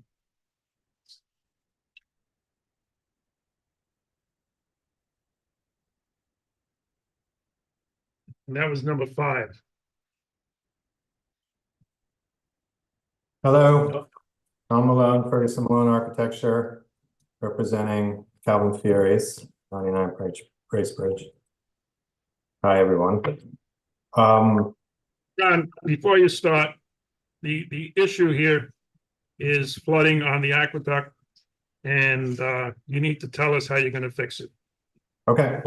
Your engineer tell us how he's going to fix it. Yeah, I think that's the more appropriate one. So why don't I run through, Caesar, would it be okay to just run through the comments? There's only 7 of them, and just make sure we're on the same page on those. Is that okay?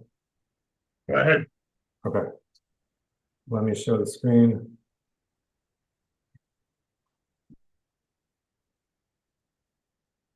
So of the comments that are related, the first one there's a request for the worksheets, the coverage FAR and worksheets. The project that's in front of you is a reduction in coverage, and there's no change to FAR or setback limitations. I just wanted to clarify, we did submit a revised worksheet as part of this assembly. This was the worksheet that was the approved worksheet for the project. I just wanted to confirm that, is that sufficient, or are we looking for something else there?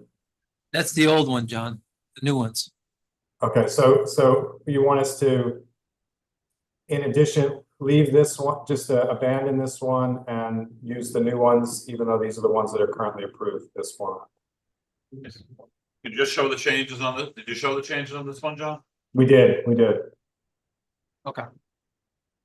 They're nodding yes, John. Okay. Then, I talked to Shay at Hudson today about the drainage calculations. I understand he submitted additional calculations, so I think, Doug, he wanted to talk to you specifically about the new drainage. So in terms of the scope of the new drainage, my understanding, I just want to identify what you're considering as new. So what we're proposing as new, when we were last in front of the board, we're last in front of the board, we were proposing revisions to this French drain where we were going to make the approved French drain and approved level spreader. We were going to add hard body drains to it in the driveway. And we've abandoned that and gone back to the approved design. And based on the site visit that we had on the site, there was concern about flooding. And the barn, which was under a separate building permit, did not include any stormwater treatment as part of the approval. And so the leaders are going off the roof the way they were in the historic condition of the barn. The leaders are just dumping off the roof. So in order to try to alleviate any potential load associated with that, we spoke with you, Doug, and we're proposing a Cultec to gather that and provide some infiltration and overflow. So for me, the limit of the revised drainage is just this unit here. And I just wanted to clarify, is that your understanding of what we're calling new? Or do you need more in terms of calculation? Yeah, no, that would be the new. I don't think I saw calculations for that. Okay. And the calculations would be, okay, so we'll make sure that if those calculations aren't accurate, need to be updated, we'll just focus on that. So then the other thing, right. So this swale over here, we've done some more, go back, sorry. So the drawing shows a little berm here that acts as a swale that was directing water to the aqueduct, right? And so I think our misunderstanding was, in the way that it was initially installed, was that it's more, and we had talked about this on site, was that this was too concentrated. And the way that Hudson wanted it to work is they wanted this to act as a berm, and the whole area to the north of these little loops is going to be the area that conveys the water to the south. So that would slow the velocity down, reduce the potential for infiltration, and sort of reduce the potential for, I guess there'd be some potential infiltration if it wasn't a big storm. So that's what I think Shay wanted to just confirm with you. And then if you are looking for calculations on that, we can calculate it as designed. So again, instead of it just being a concentrated swale that's collecting stuff and sort of shooting it into the aqueduct, it should be a much wider area. It's not really a swale or a berm. It's just sort of an area that's collected because the grade goes up here, and it would be limited here. And that would be a much wider thing that would collect that water and convey it. So does that sound right? Does that sound in line with what Shay was talking to you about? John, I'm going to interrupt for a second. At what point in the process was it changed to collect all the water from the neighboring houses and concentrate the load over there? Because it wasn't ever changed. There was an existing stone drain up in this area off property that was in place that always directed that water there. And so there wasn't any change in anything that we proposed. It used to run behind the barn down the driveway, some of it as well. Now that doesn't happen. Well, the conveyor that's up here, Ed, was always like sort of collecting the water that's going down the driveway is still going down the driveway. The water that's going down the driveway is still, like, basically from this point forward, that's still going down the driveway and ended up over here somewhere. Okay, so I'm struggling with you asking Doug to design a method so that to stop the adverse condition this design is created on the aqueduct. Yeah, I think. Let me finish, please. Yeah. I think it's the responsibility of you and your engineer to bring to this board and to our engineer a system that doesn't exasperate and make the aqueduct unusable. And I think no, I'm with you. Attention to this detail has That's why I'm speaking. It hasn't been addressed for over 5 years. I mean, have the gutters been tied into the Coltex system yet? The Yes, gutters been installed on the house? yep. Because of the flood a couple of weeks ago was pretty bad on the aqueduct and it made the aqueduct unusable for 3 days. Yeah, and I'm not sure how to address that. I think what's happening right now is that the site was not stabilized, the silt fence was not in place. The concentration that was the result of that little swale was not accurate to what we were trying to do in terms of design. So there was confusion in what was installed there. And what Hudson has done is gone out and clarified what really needs to be done. There hasn't been an additional load sent to that area. So, I mean, I think we can work, all the water that's going down there, or the vast majority, is off-site water. And we haven't done anything to exacerbate it, I don't think. But except for potentially install that swale in a concentrated manner as opposed to like a wider Yeah, that's thing. well, that's a control structure.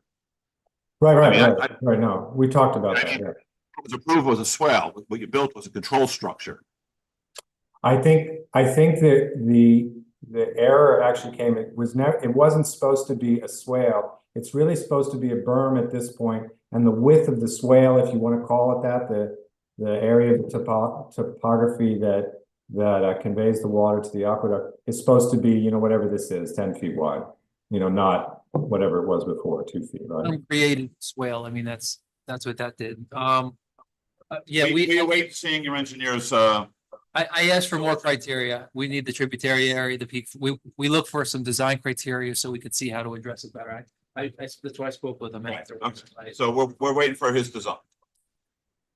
Somewhere in my past, when situation like this, terracing was used to break up the flow, and a series of terraces, which we create a series of retention. To slow it down. And get some. So I don't know. Yeah. I don't want to design it for you, as Ed said, but that's something that when you have a series of terraces, you can hold water at each terrace. And if you have enough terraces, maybe the water doesn't get all the way downhill because it's detained. It's a difference. Right. I just wanted to review it because I just wanted to make sure, Doug, that you and I and Ed are on the same page in terms of what you guys are looking for. I think Hudson is going to develop more extensive calculations than were required when the design was originally approved, and we'll try to do what we can to stop what's happening. I think part of it has been improved because, you know, the site is stabilized. Well, there is credit to be given. The site looks, well, the last time I was there, I don't know what it looks like now, but there was grass and there was plantings along the northwest boundary with the aqueduct. Right. I'm not sure if all that planting that was done at that area was in accordance to the previously approved planting plans. The last time I was there was still no planting in front of the retaining wall at the south end, the south side of the house. Yeah, I believe the planting has been added in that area. The planting along the line with the aqueduct was overseen, or all the planting was overseen by the arborist as you requested. So we had a letter indicating that was overseen. I think there are a few trees yet to be planted in the area of the driveway bend at the top, and those will be planted once the driveway is finally graded and properly done.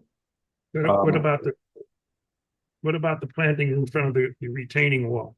I think those went in potentially after you looked at it, because when I was just there this weekend, they were there. We'll take a look at it. Yeah. Some other items, the gutters, when last time I was there, they were not connected to the drainage system, which adds to the water that's going on to the aqueduct. So I think, are you referring to the house or the barn? The house. So the house, all the house gutters are installed and are connected now, so that's probably helping significantly. And there was some trees removed, and we're not sure of the replacements, they need to be documented that the trees that were recently removed were mitigated with replacement trees. And that needs to be clarified. Yes, I think those do not, those are the three trees in that area at the end of the driveway, only one has been installed. So I think the mitigation for those removals is not complete yet. But we will complete them, as soon as it makes sense to not destroy the trees. And last time, we considered your notification to the Taconic State Park as insufficient. Did you remedy that? I'm not sure, like, was that something that you wanted us to, you're talking about the Aqueduct State Park? Right? Yeah, they have a headquarters in Dobbs Ferry, and I forget the name of the street. Yeah, okay. The guy's name happens to be something like Mr. Oak. Steve Oak. Oh, I'm sorry, the notice that we recently sent out, the notice didn't get to them? Okay, I'll look at it. The notice that was in the first meeting on this was defective. It just had some All right, address.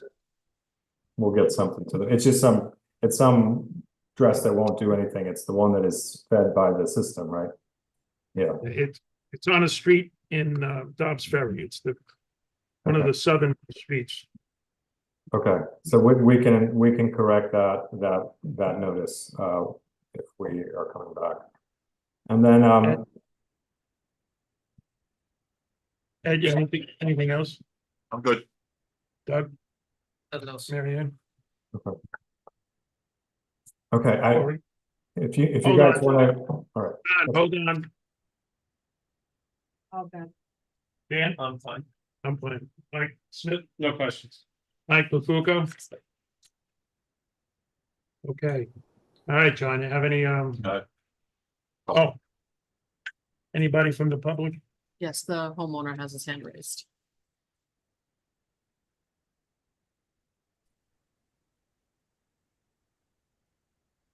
Can you guys hear me? Yes.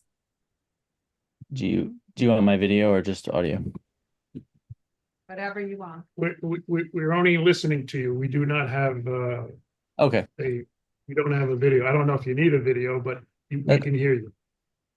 Well, I'll let John finish going through the comments, and I just wanted to be available to answer any questions. Okay. Well, you can come back. We're gonna turn them off, and then you can raise your hand again to come back. Okay. John, you got anything? I think I just had one question, Doug, and we can do the rest of these offline. The other thing that we had here, there's a construction entrance that was always shown as part of the civil documentation. And I think the civil documentation said that there would be a letter submitted approving that from the neighbor, basically understanding the neighbor was okay with this construction entrance. I'm assuming that we did not submit that, or construction never submitted that. So, but there has been no change to that construction entrance. I just want to clarify and make sure that that's what Doug's understanding was too. We haven't changed that. It's just that you're looking for the neighbor letter that confirms that they're okay with it.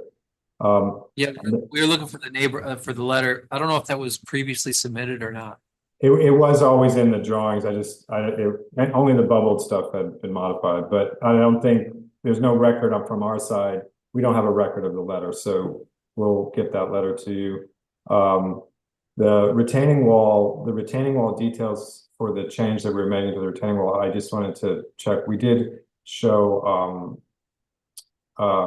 details for what we're planning to do there in terms of the retaining wall. Already installed, because I know some of the stuff that was already installed was excluded. Okay, so we can confirm, we can pull those in as well, so there's a record of those items. I got it. So this is for the proposed, and you're looking for a confirmation of the already installed stuff. Okay. Okay, Doug. And then the civil drawings, I see the base plan, it wasn't updated in the civil drawings. We did those at the last minute, so I'll get those corrected. And then I think there's a typo. So that's all that I have. We can pick those up for next meeting. Okay, John, thank you. I think it would be a good idea in terms of the plantings that were previously approved, something like 5 years ago. If you took pictures of what you planted, especially of the retaining walls, and see what it looks like, because when you walk the aqueduct, it's kind of stark without any plantings in front of it. Right, okay. I've got photos right now if you want them. You know, you can save them for next time because you're coming back. Okay. Before we end, is that the end of what you want to say, John, or is there anything else? Yeah, that's it. Is there a way to get kind of conditional approval for the retaining wall there, since it doesn't really involve the other stuff, and it would help us to stabilize the rest of the front yard and conclude that portion of the installation? I don't think we want to piecemeal this. We'd like to see the complete package. And I mean, a lot of things that were approved 4 or 5 years ago that are only being done now. So I'm hesitant to pre-approve something and not have the whole package. This is an opportunity to make sure what was previously approved gets done, and that the new approvals are complete. So no. John, can you explain why we're even talking about this? Because the way that it was drawn before, it's a very slight change, but the wall wasn't stable, so and it's also probably better for or unless you think it's not worth it. But I mean, Caesar, I think Cameron wants me to just show you, basically the rubble wall that was there, the reason for the change, the rubble wall that was there was not stable and really couldn't be retained. And the wall that we're proposing is simpler with less coverage and provides a better condition there. It does reduce coverage. It doesn't have any stormwater impact on the design.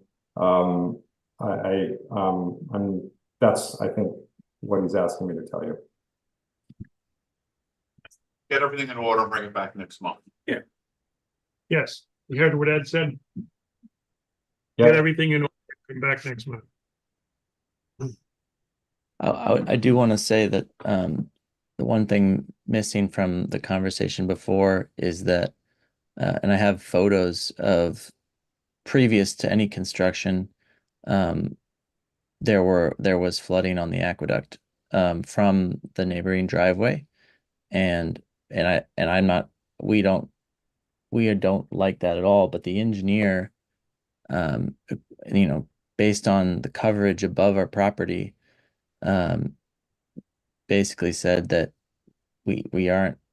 there's enough water there that we can't, that the space that we have on our property isn't sufficient to absorb all of it. And it's an existing condition. So, that's part of the process here, is that we can't control the whole of 99 Bracebridge's water and the water above in the easement of the driveway, according to the engineer. I think what our goal is what, Doug and Hudson Engineers has been discussing, is we're going to show calculations and we're going to try to do the best we can and improve the condition. And that's the goal, and that's where we're going to get to.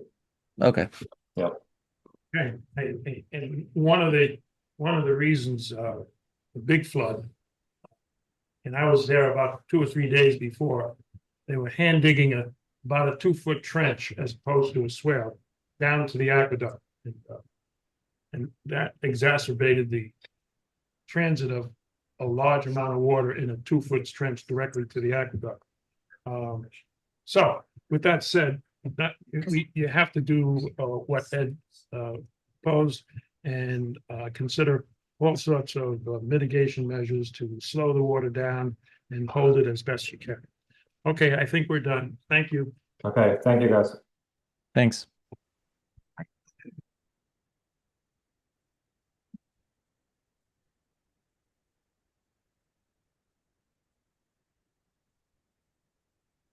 Okay, we're moving to number 6, 76 North Broadway. With Maxon property. And been sitting here for 2 hours and so has everybody else. I just want to stretch my legs for 2 minutes. Sure. Anybody? Before we start on the next.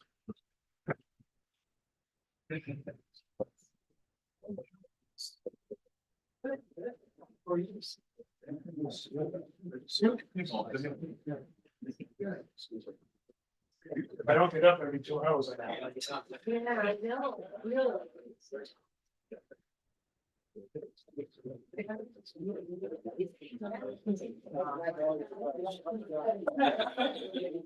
Well, yes.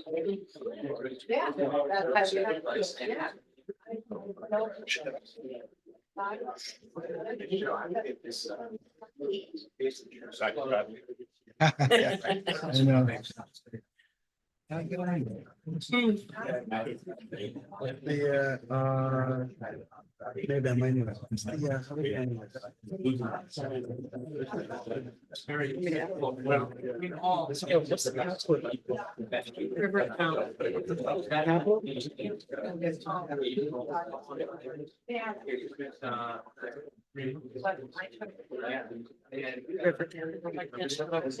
Rivertown. We're gonna shut it off. Oh, they're all. This is why we can't have nice things. It's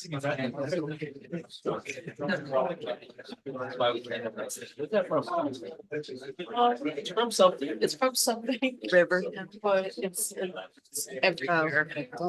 It's the capital, kind of like, Futurama one day. I'm not sure what. Was there? I don't. That people for so long.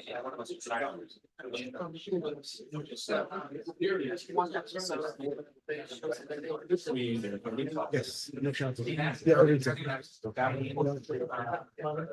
like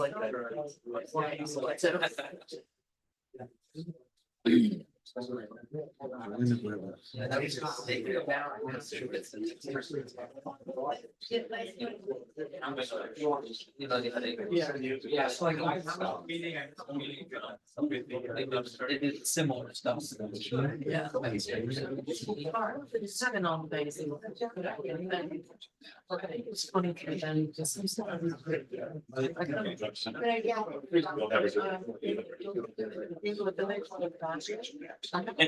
still here. I can say something about you. I can say something about you.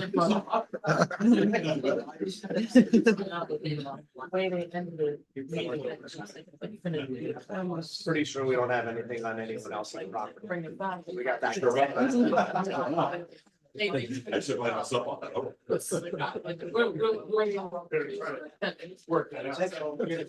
We only have a two car open garage.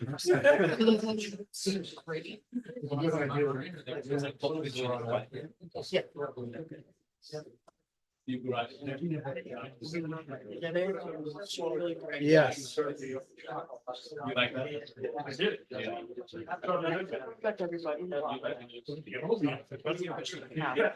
It's probably good. We moved back. Started watching. It is. Split factor. His surge is 6 inches over.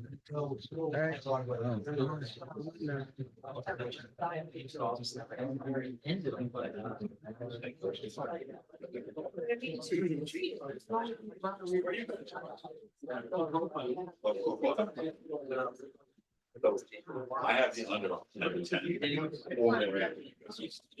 So. I lose. Everything forced out. Yeah. I never lose. He liked it so much. So everything that you should try to. Marion, start. Yeah, what about that?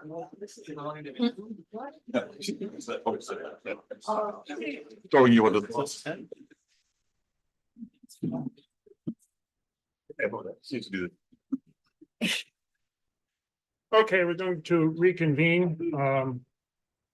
and now we'll restate what I said, that we're going to 76 North Broadway, locally known as the Maxtown property. Good evening, Mr. Chair. Kathy Zelantis from Silverberg Zelantis, representing the applicant. To my right is Peter Gato from Peter Gato Associates. Peter Gregory is across from me from DTS Provident. Carlito Holtz, traffic engineer from DTS Provident, and Rocco Varma, the applicant's representative. So before you should have our new plan. We're just having a little bit of technical difficulties. It'll come up in a second. So this new plan removed the gravel driveway to the existing house altogether. And now we're proposing a driveway across the northern portion of the site. We have also proposed a garage to serve the existing residents, and that's where there'll be parking for the 3 proposed units in the house. The plan also proposes a sidewalk across Broadway. And this was something Westchester County Planning Board objected to not including in the prior plan, and they thought this was very important for walkability. So this plan does propose it, and I wanted to note that it was insufficient amount of space to put the sidewalk in the right of way of Broadway. So the sidewalk is primarily on the applicant's property. And that increases, that affects, not only takes away land from the applicant, but goes to coverage calculations, but we are providing it to afford more walkability for the residents and to the site.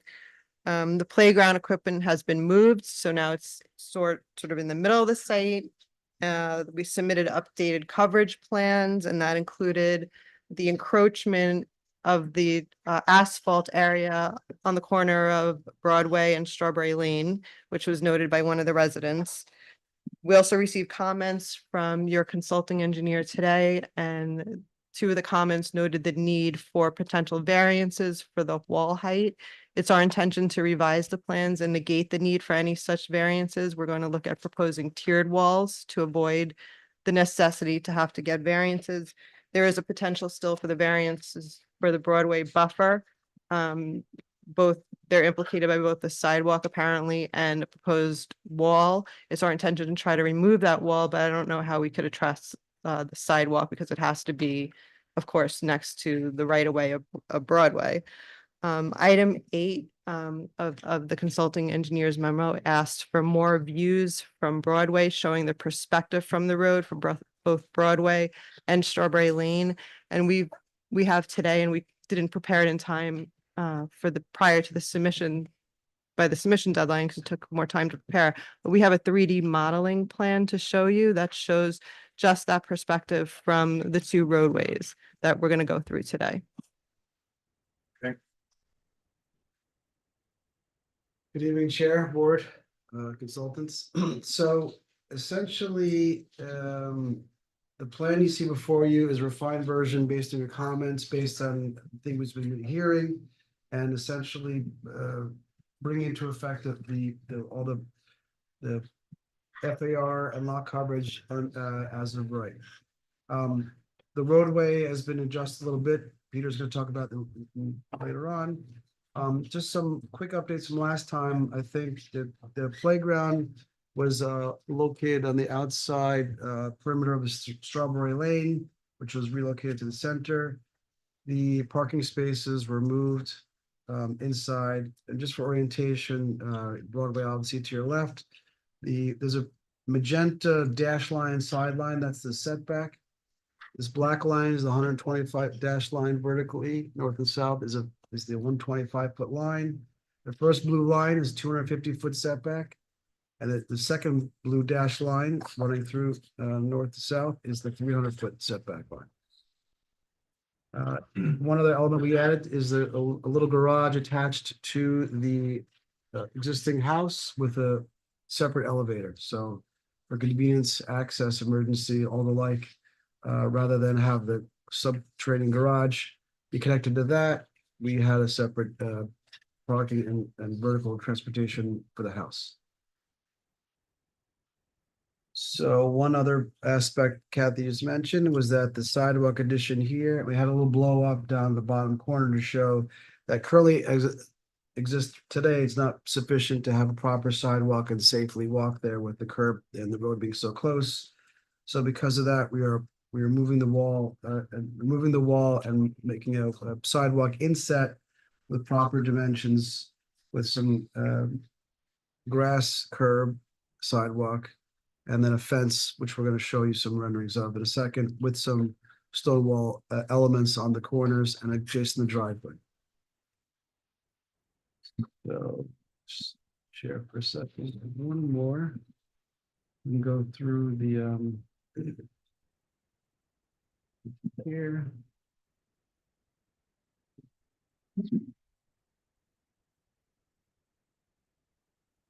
See this one? So here is just a more clear, defined site plan with the buildings.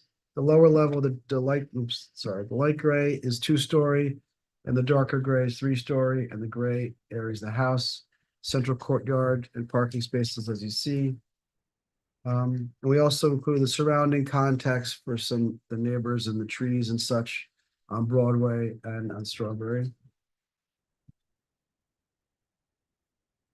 Landscape features, we're going to get more into this, obviously, as the plan develops, but we're looking at a combination of natural and man-made ways to control the water. Underground parking layout. This was submitted last time, but I thought I'd graphically make it a little bit clearer to maybe see on the screen. So the green is the recycling, trash recycling areas, and they're little rooms, and you can see the chutes kind of inside there. And what we're doing is having 2 separate areas, one for the north building, one for the south building. And you can see that the green line is the path by which the collection is collected inside from the rooms and then rolled out to the exterior and waited for pickup right there. There's 101 spaces inside, 8 spaces on the surface, and 4 in the garage for the house. Again, just showing the floor plans, similar to last time, just relocated the playground, the courtyard, and the little green squares internally show the recycling rooms on each floor. And then upstairs, similar idea. And there's 3 units in the house existing. 3rd floor, some green rooms as well, and the rest of the floor plans. Roof plan.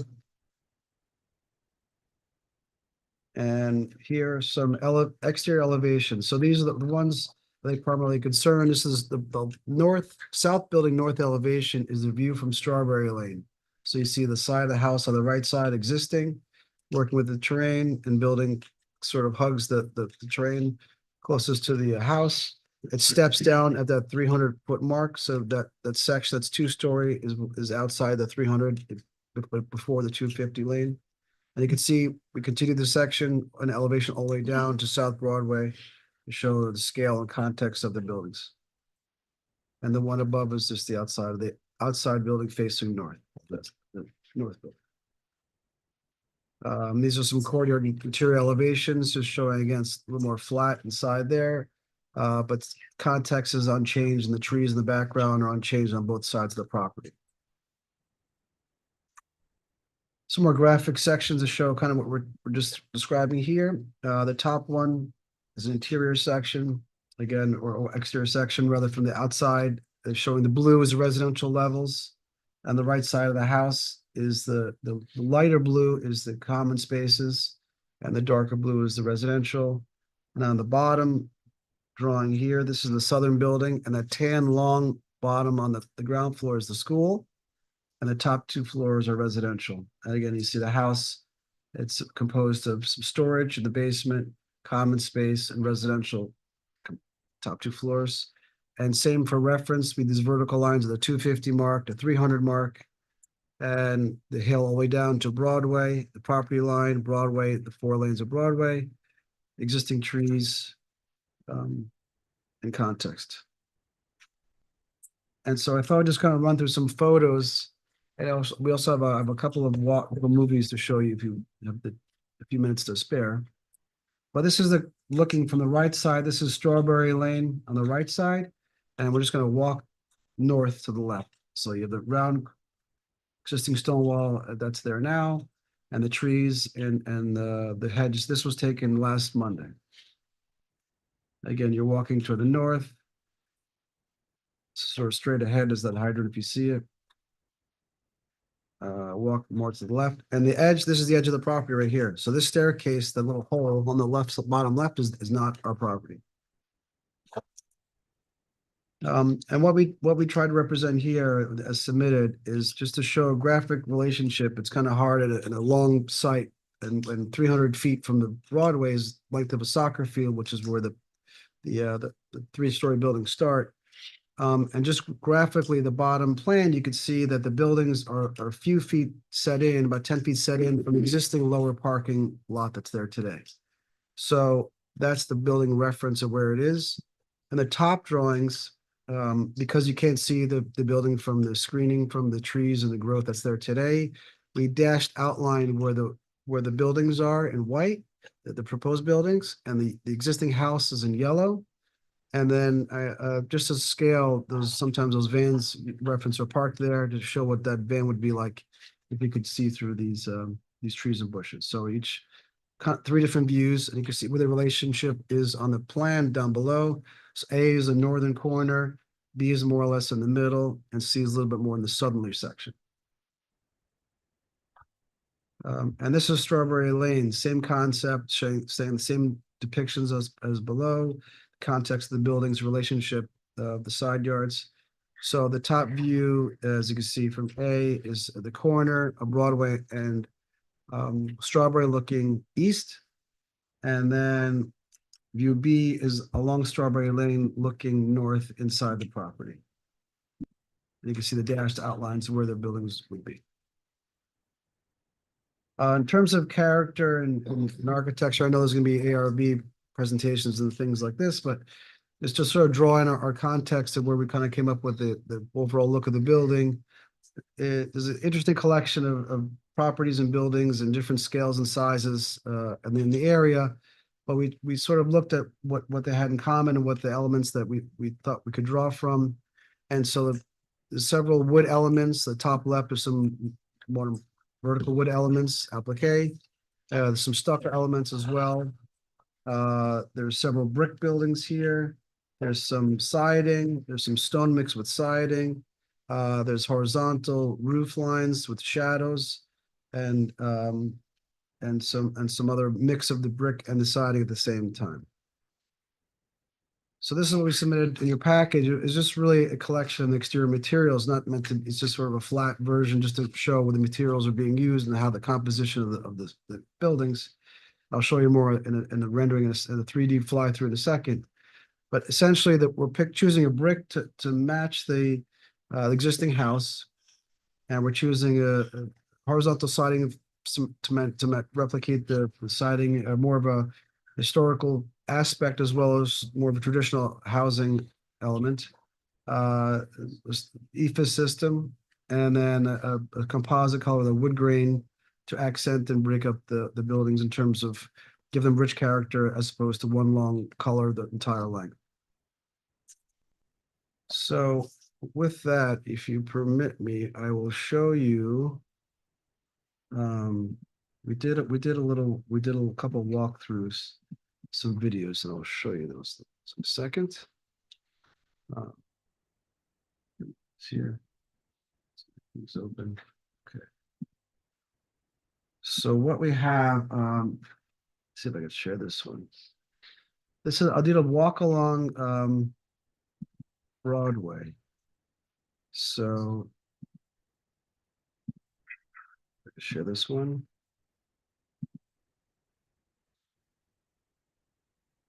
So again, this is to kind of show the static photos we had before. And this is somebody in my office taking a little walk last Monday at 9 o'clock, 9:03 a.m., walking past the what's happening on Broadway. And you can see it's heavily screened in the front. Couple glimpses of sunlight poking through.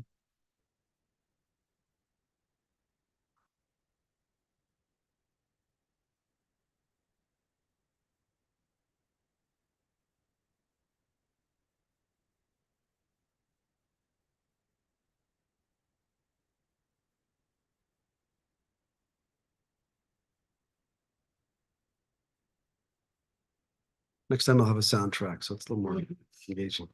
Music. Yeah. So Full the, Riot Broadway. yeah, They're proposed. proposed video? Some. Oh, I didn't get that far with my directorial skills. Because you're planning on putting. Yeah, so this is just a show kind of setting up what this is the composition where we built our 3D model from. And the proposed, I'll share with you now. To answer your question, Doug.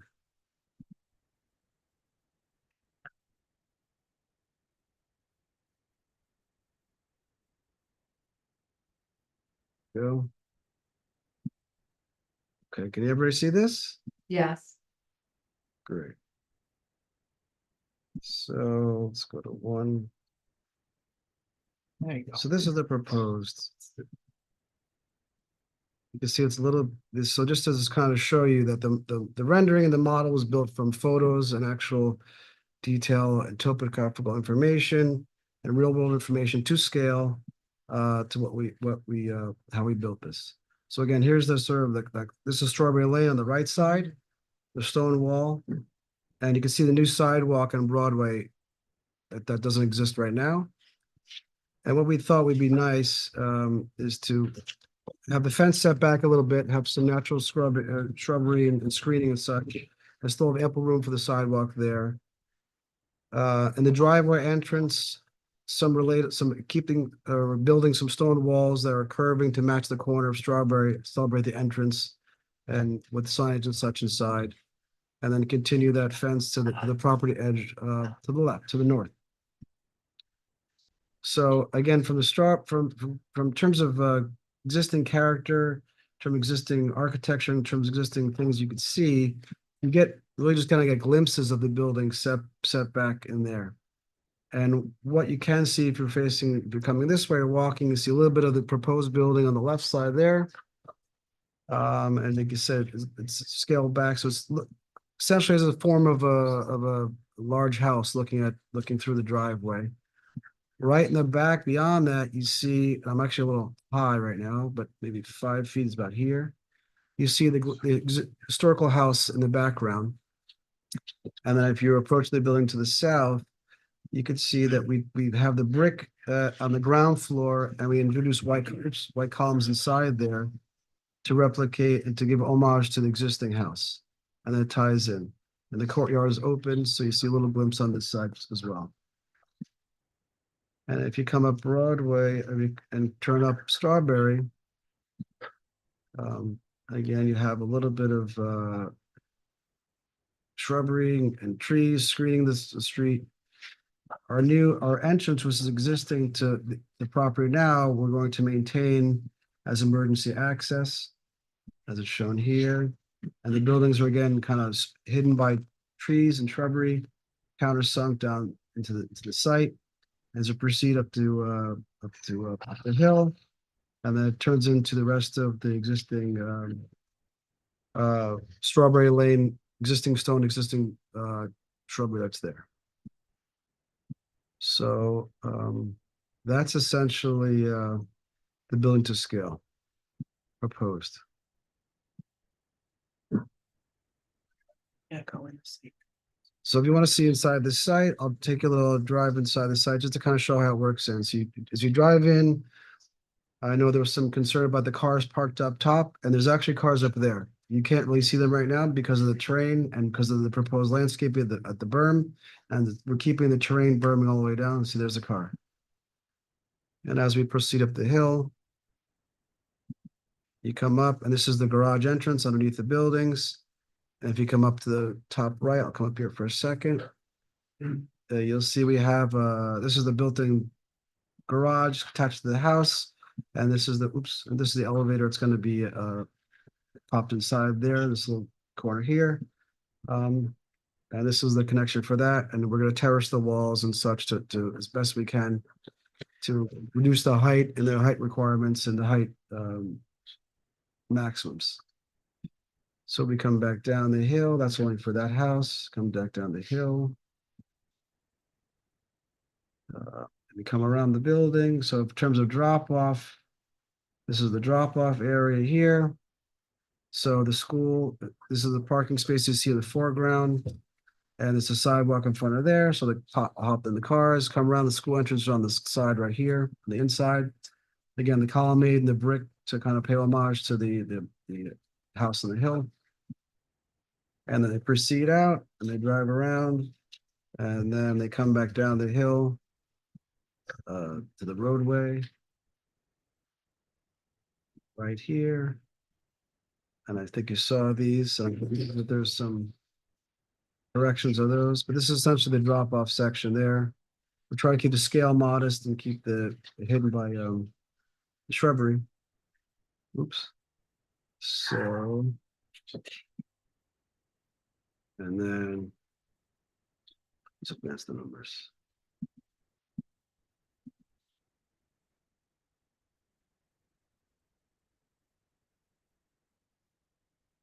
And back down the hill with a reverse path, as you know.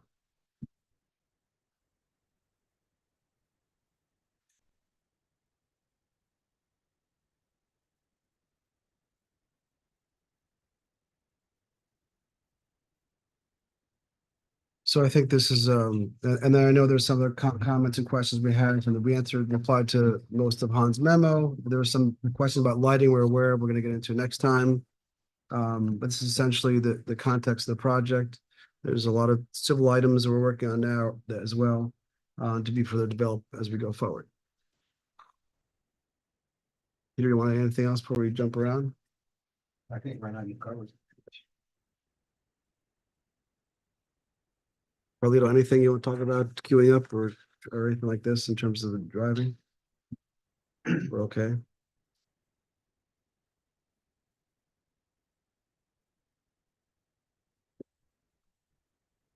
No. You done? Okay. Yes. I enjoyed your new rendering. Is that rendering at existing elevations or proposed elevations? Because it comes down. What I'm looking at, those buildings up there, is that at proposed elevation or is it at the current elevation? What I'm looking at. How much? They are a little bit lower than existing, but roughly the same plane as where the existing lower parking lot is. Okay. The roadway to the north is I'm glad that's there. However, building inspector had some issue with the incline, the degree of slope, because fire trucks have difficulty. If there's a above a minimum slope where the little legs outriggers could go out and support the ladder truck, and also on the other side, the new little road for the fire truck access. It's a little narrow and accommodate a fire truck. Need some operational space and outrigger space. Yeah. And you know, that would affect your coverage. And speaking of coverage, somebody mentioned over there, I think maybe you mentioned it, that there's some coverage issues. You have to go over with Doug. There's many small items that are not included. May be significant, I don't know. Doug, you have or Ed? You wanna- Okay. It's a memo, you can go over it though. The height is still a little bit better, but they still have some questions on height.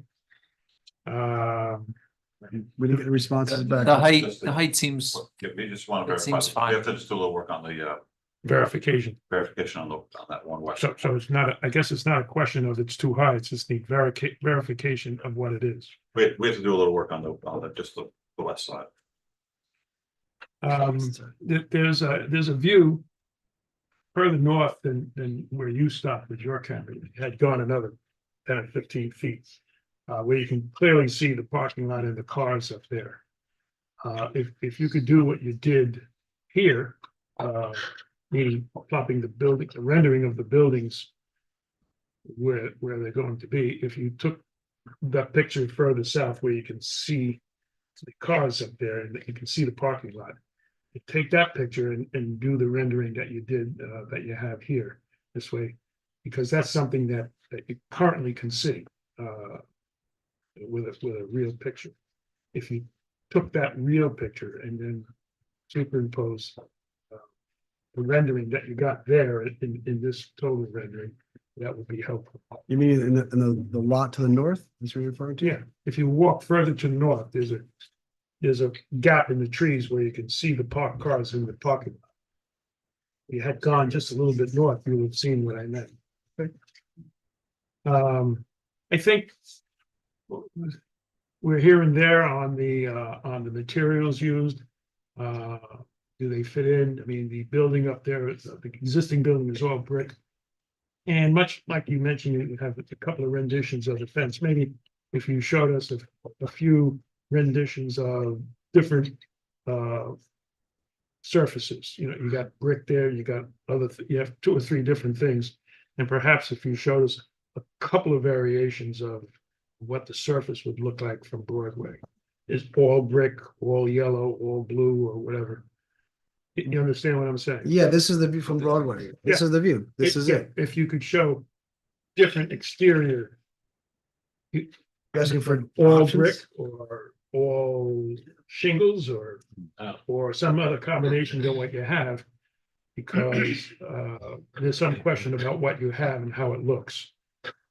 So maybe different combinations of those materials or more monochromatic. I don't know what we're looking at. Is there a village suggestion? Excuse me? Is there a village suggestion of material? Well, try to pick and choose. I mean, the building up top is all brick. I'm multicolors to me is I'd rather not look at if it doesn't know how to have, well, I don't know, 4 or 5 different color renditions, more monochromatic or more. I don't see too many buildings with 3 or 4 different color schemes in what you look at. I could be wrong, but if we saw different variations of maybe we'll come back and say, yeah, those other variations aren't any good. The original was fine. Sure, doubt that, but. We're open to suggestion for materials to fit into the village. Yeah, I think we're trying to accommodate what is the village's vision and rezoning. Maybe some of the other board members would have some thought on the material in use. There was a perspective, we had trouble with the perspective on when you had a rendering of the front of the buildings and the existing building in the back, which appeared to be right on top of, the perspective was all off. If you could bring that up. That was really just to show the materials. That's what. Oh, okay. Yeah. Because if you show the elevation view, if you draw a sight line from Broadway, you can barely see the. Yeah, no, that's not really that's really, you're right on top, if you're inside the site looking at it, there's a flat depiction, so I don't even want to, this is way more, much more accurate. See it here, like. No, that was, yeah. No, on He this he one. knows what I'm talking. Yeah. So much for, yeah, that's what just for But rendering, so. One of the board members commented that it's hard to realize what we're looking at and what we see in the buildings with existing building on top. Perspective is a little off. Software. It's a funny thing because you're never ever gonna see that view. You I just know. won't. It's flat and it's tall and it's back and it's just if you're flying in a helicopter I'll 20 let feet the up. board you're member okay. explain that. So I can, yeah, it's not realistic. All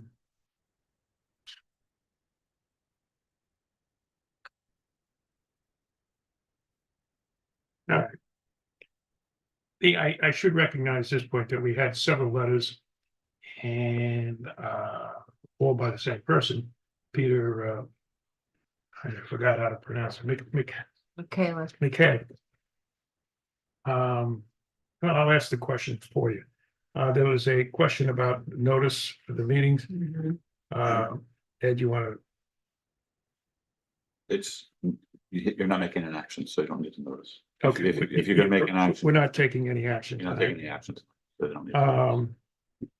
Mary Ann, he mentioned the letter on historical neighboring properties. Oh, yeah, yeah, there's some who wanted the EAF revised to indicate that there were two buildings at Strawberry Manor. I don't think that's necessary. think the point in doing that was then it is more likely to be considered a type 1, but I've already told the applicant I consider this to be a type 1. Okay. And there was an extensive traffic report. We're not going to talk about traffic, but you're perfectly welcome to come up with at the time that we asked for it. But it was sent to the applicant. You saw that? And it was sent I to. sent it. Yeah, I and it- sent it to AKRF. And Sarah, I think, sent it to take care of too. Oh, did you? Okay. Then I guess So I everybody got was it. informed of the encyclopedia document that we got. There are some site capacity issues. We're not deciding site capacity. But we'll ask for public comment on that after we hold the board on any other comments. Lori? I have a couple of questions. What's the point of the sidewalk on Broadway? I just want to, I mean, it doesn't connect to anything, right? It's just the two front parcels of the land. So the code provides, I mean, something that the village would like to see. It's something that DOT wants to see. It's something that the county wants to see. I mean, eventually the site next door may be developed and there would be an opportunity to extend the sidewalk beyond just the frontage of this site. I'm asking because I actually think a sidewalk can encourage people to cross more, not at a safer point. Like, I don't know if because it's Broadway, I don't think you have the option of just putting a pedestrian crossing down. But I almost would prefer the sidewalk to be on the inside of the property because the cars go very fast there and it's very close to the side of the road. So that's what we are proposing. There's going to be approximately 3 feet of green area, grass. And then will be the start of the sidewalk. So the sidewalk is not going to be in the current right of way. The current right of way is going to remain just grass and the Okay, sidewalk will be on the applicant's Okay. property. That helps. Thank you. It's still in the right of way. It's just, you're saying it's got a 3-foot grass strip. The sidewalk is only very minimally in the right of way. It's primarily on the applicant's property. It's only, I think, 4 feet from the wall. Not even. Doesn't. Yeah. I mean, you're not like, ideally, yeah, there should be sidewalk along all of Broadway, and the town's been working on improving it with funding that they've gotten, especially if you go further south, but I have walked there very often and it's just like an awful spot. Yeah, and perhaps he suggested on because putting it on the inside, you don't have to take the wall down, the stone wall that's there, which is Irvington has some code issues with taking walls down. If you were to reconstruct, I don't know, I mean, when they did 119, they moved the stone walls and reconstructed them so it can go from 1 lane to 2 or 4 lanes. But taking the wall down is, I didn't mention it because I didn't get it in my notes, is an issue. The entrance walls there, you had them initially, then you took them out because you realized you had to go to the ZBA because putting those entranceway walls in the Broadway buffer would require a ZBA variance. So after that first meeting, you took those kinds of walls out, so now they appear to be back in. I'm not sure, it's a sidewalk to nowhere. I realize, eventually you may have them going somewhere, but given the restriction of the other properties that have stone walls where these are, an additional north-south sidewalk would require, again, moving a wall and putting a sidewalk in. So then we would have a wall-less Broadway without a stone wall, which is, we're kind of know, some friends of mine said, where'd you get all this? When they first came to Earth, where'd you get all the stone walls? And I said, well, they're protected by law. Anyway, So we would have preferred, obviously, not to take down the wall and put the sidewalk on the opposite side of the wall, right? But you can't do an ADA compliant sidewalk on that. There's not enough room. So the only option really that we had would be to take the wall down, keep the 3 feet that's there, it's a safer. I mean, because currently it's not very safe, like you mentioned, to walk in front of the site. You're walking on a slope, sort of hilly grass area. This is creating safety and walkability. I don't want to steal Mike's thunder, but he has some comments about sidewalks. Wait, so in terms of the materials, I do think it would be helpful if you try some variation, maybe 3 versus 4 materials, because you're showing 4 materials here, but they're really more than 4 materials given other pieces of the structure. So it does appear a little bit busy. I want to know if the brick that you're proposing is real old-fashioned brick or if it's a facade of brick. It's real brick. I'm not sure what you mean by facade of brick. Well, there's manufactured siding that can look like brick. Is it veneer or is it real brick? Right. Who does that? No. Oh, you've never seen that? Okay. So it's full size bricks that are put in. It's a clay fired brick. Yes. Okay. And there's different textures on bricks I've seen in the. Yes, so what we already have a couple of boards in my office. We've already been out the site to match them. I have a couple of different types to look at. Okay. So we're gonna match as best we can. Okay, because I mean, your other materials are more synthetic and, you know, EIFS system and fiber cement siding. Those are not, you know, typical organic, more natural, more expensive materials. Fiber cement is more expensive than wood siding. And it lasts forever. And in a lot of houses, I'm sure you've approved that have that exact thing on their exterior. And they're meant to replicate from a distance, and you know, not too far up close, the benefits and the look and the comfort of traditional siding, without the worry of bugs and disease and such infecting them. And it's a maintenance item, and it's gonna look fantastic forever. That's the genesis of this. So it's not like Okay. a synthetic thing like plasticky at all. It looks. No, I'm not saying plasticky, I'm not but sure. Yeah, you know. that's why that was chosen. So to replicate the other housing in the area, not every house and not every building there is brick. And I think this one, have everything be brick would detract from the historical house, which is predominantly brick. So to complement that, we're adding homage to it, the brick in some levels. I of get it. Not to have the whole thing brick, I think is overpowering and. No, I agree. I will say there's a huge variety of homes in Irvington, lovely. as you put with your pictures, and some of them are made with really cheap siding, and some of them are made with beautiful, you know, Ipe wood. So there's a huge variety, and I would just want to ensure that you're using materials that are more representative of, I would say, the more expensive homes.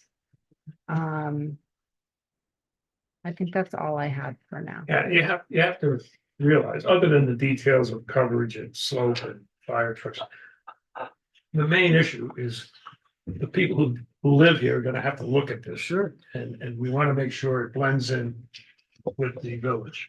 And presenting different surfaces, all the same, probably less than 4, as Laurie suggested. We're suggesting that you do that. Because in terms of people driving by and saying, and I don't want them to say, what the hell did the planning board do? You know. Understood. Yeah. The introduction of sidewalk, I think, would pose probably more safety hazards than the intent of why it's there. Again, for the neighbors, the young kids. And just, it would look too busy and sort of out of sight. I mean, Rocco mentioned that he'd worked with us with the materials, again, brick, stone, more traditional look and more high end, more so than like horizontal siding. So again, you mentioned that you'd work with us, but again, I prefer more of a better, cleaner look, traditional as well. Regarding the sidewalk, you know, we heard all the governing bodies, including the DOT, which is obviously of importance to the village regarding traffic. One of the things that they stated is that sidewalks they're not doing the road diet without sidewalks. So rather than coming back segmenting and designing something, we are being forthcoming to have it in place, because if and when that is taken into effect, we're not tearing down a wall at that point. And then we may not be in a position to do because it won't be done to further, protect our future and for what's in the plans. We found it beneficial to create the sidewalk for not only just for us, not only for the village, for us as well. Because if you do have residents come over to enjoy the village aspect, they want to be able to walk out to a safer ground and to cross the street over where the continuation is. Wow, So, we did hear in the last meeting, and one of the residents on Strawberry walks down to the train station. So again, another point that we have given them for a safeguarding standpoint, which doesn't currently exist. So that was the intent, and that's our thought process behind it regarding, and also the county letter we received. So continuation of the same remark made us try and expect. With that said, with all due respect to DOT and the county, they don't live here. I do, and the other 6,000 people who drive past it. Dan, you have, were you finished? What's the actual distance between the sidewalks there, at the main entrance there, between the width of the driveway, you mean? The width, yes. Probably The width. about 30 feet, 40 feet. 33, okay, thank you. At the street, kind of narrow, but yeah. Yeah. Okay, What's the typical width of a two-way street? 24. Wait, 22, 24. It's a little narrow. Mike Smith. So the county letter doesn't require the sidewalk. County letter said the village should work with NYSDOT to determine how a sidewalk may be located on that side of the street, or for a means to install crosswalks across North Broadway at strategic locations in order to provide safe pedestrian access to the existing sidewalk on the west side of the street. So what they were suggesting was a way to get across the street where there is a sidewalk, not necessarily building this sidewalk which doesn't connect to anything. One of the things that I'm told is I can't make decisions based upon what might be in the future. I can only base my decision based upon what is proposed. And so I don't know of any proposal to build sidewalks anywhere else along Broadway. So to me, I would join in those who say that this is really a sidewalk to nowhere at the moment. I'd rather see, and I don't know if it's possible, I'd rather see a way for a crosswalk to go across the street to the west side. However, all of this discussion about sidewalks leads me to the question about pedestrian traffic on the site. And how, because people who would be here we'd want to encourage them to walk into the village. We don't want them to be driving. So have you thought about if and where to install sidewalks on the site itself? Because otherwise, they're walking in the roadway, and I'm assuming, although the entrance may be 33 feet, I don't know what the roadway is as it goes up left. And I don't know what the roadway is going up right. And I don't know whether you can have people walking on the roadway at the same time as you're going to have vehicular traffic going around. I don't know where else, I don't know how you would anticipate people to be walking out of their homes to get down to Broadway. So that's my main question for the moment. The other is, I know the reaction about the colors of the building, the gray that you were showing reminded me more of concrete, even if it was metal, but that's the impression I got. And even in this depiction right here, I'm looking at the gray square around the window and I'm thinking concrete, not, even if it may not be, that's what I'm thinking. I was the one who had the most difficulty with the perspective of the rendering. I think this is a much better perspective. It gives me an idea of actually where, if I'm standing on Broadway, what I'm actually going to be seeing. I'm going to be seeing the front of the 2-story and the 3-story building and very little of the house behind it. the other rendering had the house towering above it. That's what gave me a problem. Got it. Yeah, no, picture yourself sitting at the end of a soccer field, at the other end of the soccer field, not where the goal is, the end of the soccer field is a two-story house. That's essentially the scale you're looking at, and up a hill.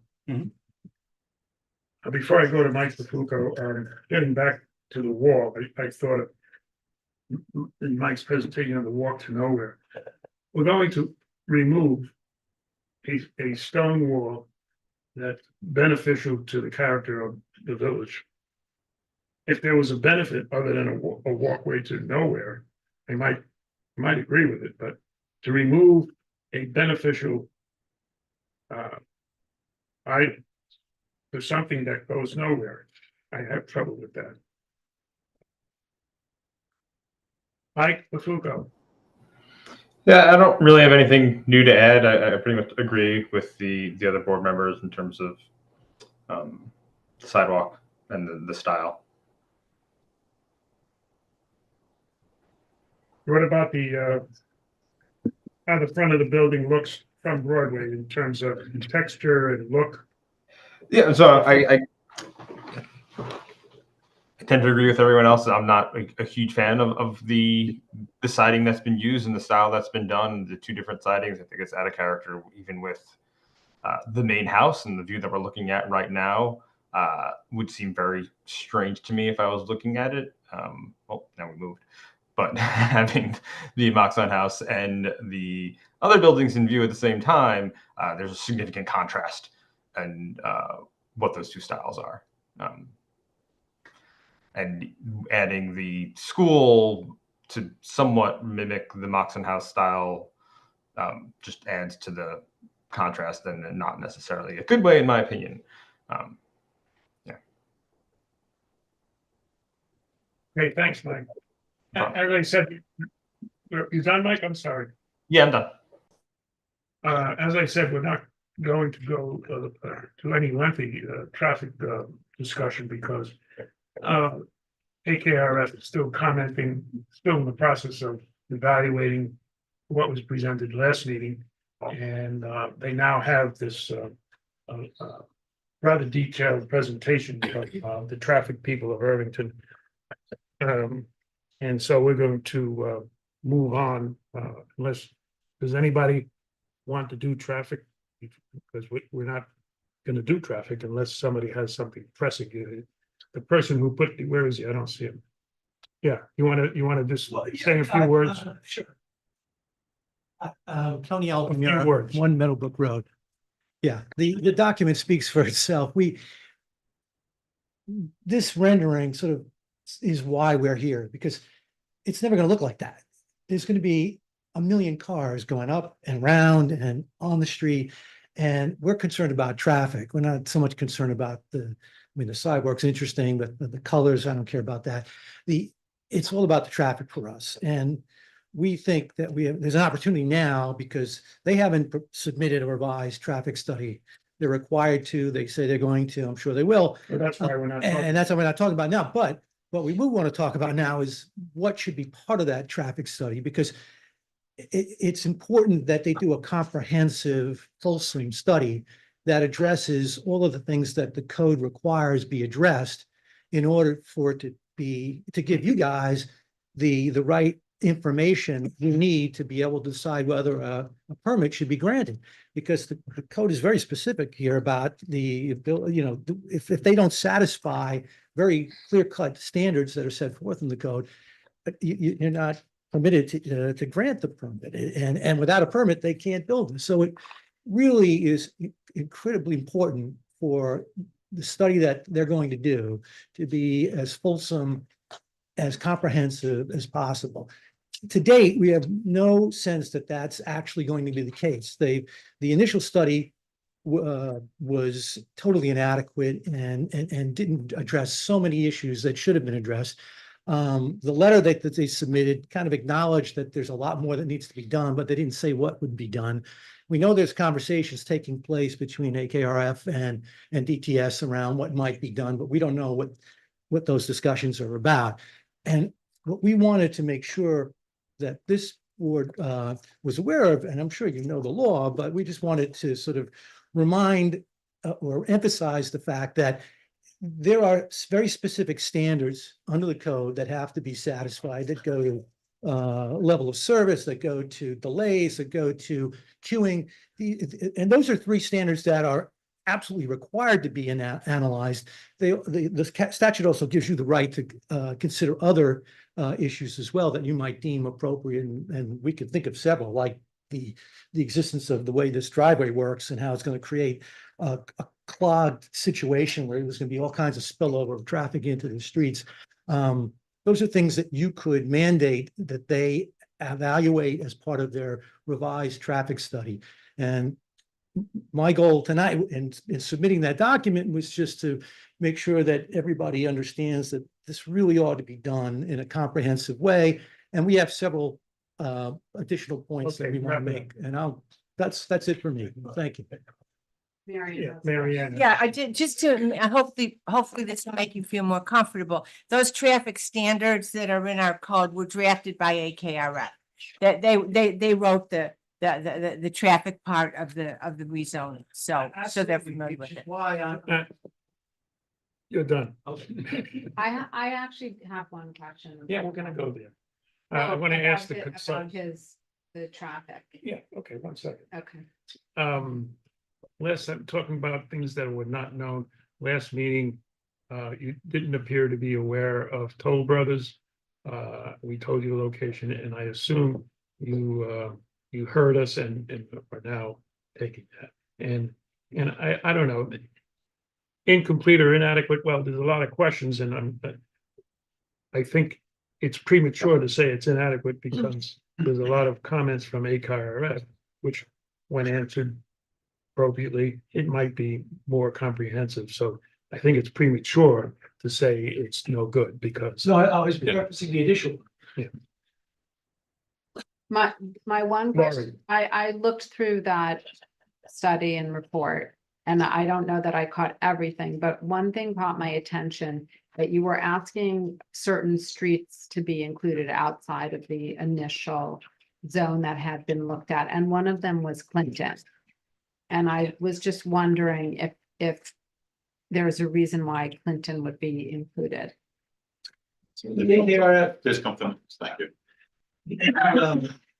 The AKRF existing conditions study, operation study, included Clinton and Dow's Lane and some others. And we thought for there to be a comprehensive report, we should be looking at all of the same intersections and perhaps every intersection from Sunnyside down to Clinton. And I know that there were some other neighbors who have reached out to us and who live south of us who were concerned about traffic as well, and the impact that this might have in combination with the Toll Brothers project, in combination with the Broadway diet, that could have impact their side streets as well. So now is the time to try to get the most comprehensive study performed. I understand when the existing conditions report was originally done, it wasn't done in contemplation of a development like this right there and how this is going to be handled. But now that we know what they're doing, and with that driveway right there and all that, that's going to have tremendous impact on all the side streets. There's no question. So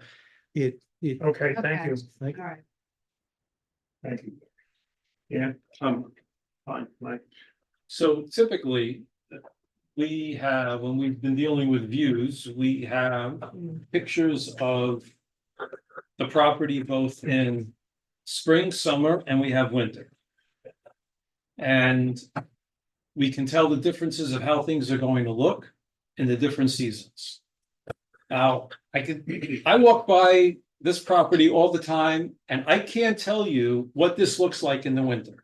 So those of you who live near this property, can you tell me what this property from Broadway, what it looks like during the winter? Are the trees as fulsome as they are during the spring? Is it barer? You know what I'm asking.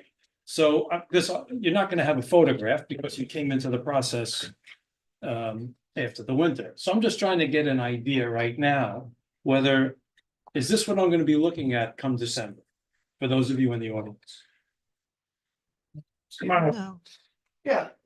You have to say your name. Yeah, Glenn Cashin, 81 North Broadway, right across the street from this.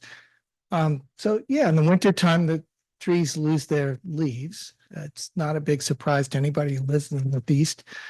When it snows, the grounds are covered with snow and kids sleigh ride on the property. There are usually people milling about, building snowmen and you can see everything. It's bare when it snows.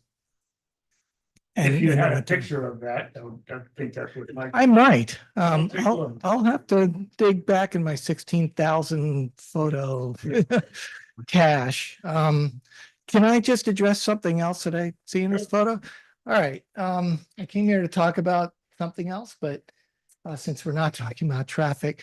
So what I see here with this road is a potential waterfall. It's the last several really heavy rains we've had. I live, right across the street from this. Water came, shed off Broadway into my driveway. There's a little bit of a hump in it. The water came over the hump. It came right down my walkway, right up to the landing in front of my front door. It never crested the landing. It never made it up to the front door. But the rains we're having now are pretty terrible. I don't know where the water is going to shed to off of something like this. It's gonna cascade down this roadway right onto Broadway and go where? Yeah, this is a rendering, the whole drainage issue is a major concern. Yeah. That we have to get through. Before they have a huge expense on drainage, they gotta know where everything is first. Okay. And we've been altering the layout of the buildings a little bit each meeting. Yeah. And there are serious, you're right, there are serious drainage issues, it's flooding. If you're a resident there, if you look at the Strawberry and Broadway intersection. Oh, yeah. There's a lot of 10-inch pipe that flows full. Right. Of water coming off the Sure. property onto Broadway and then floods Broadway. Mhm. So we greatly realize the potential of drainage problems and there's obviously going to be some drainage catch basins, and where it goes is going to be subsurface systems. They're going to have to do deep holes to see if there's percolation in the soils DEC requirements is that the rate of flow off the property cannot be greater after development. It has to be less than, the same as or less than the drainage that's there now. And that's a state regulation. Well, that's really interesting. If they remove the stone wall and build a driveway, I don't see how they achieve that. I agree with you. The stone wall is giving me a problem, especially Yeah. for a benefit that doesn't have a benefit. There's no benefit. Okay, thank you. Yeah, thank you very much. I appreciate it. You guys have anything else? Besides the people in the room, just so if somebody's hanging on Zoom, they can go to bed. Sarah, do you have anything on Zoom? Nobody's raising their hand to speak and there were no comments in the chat. Okay. Anybody in the audience? To ask this, but I'm gonna attempt. I know at one meeting, Yeah. Kelly Tricoli, sorry, or Kelly Edwards, 91 North Broadway. I know at one meeting there was a discussion about whether you're gonna be able to go right and left out of the driveway, just right. That to me is a huge issue. I pull out of Meadowbrook, which will be literally right across the street from this driveway. And I have a hard time every day. I take my kid to school, even when I'm not going to school, no matter what. Sometimes it could take 10 minutes just to pull out of Meadowbrook. So if cars are going to be able to come out of a road that's literally facing me, like I'll be trying to go right or left, they're going to be trying to go right or left. That's going to be a very big problem. Yes, there was also, forget who raised it.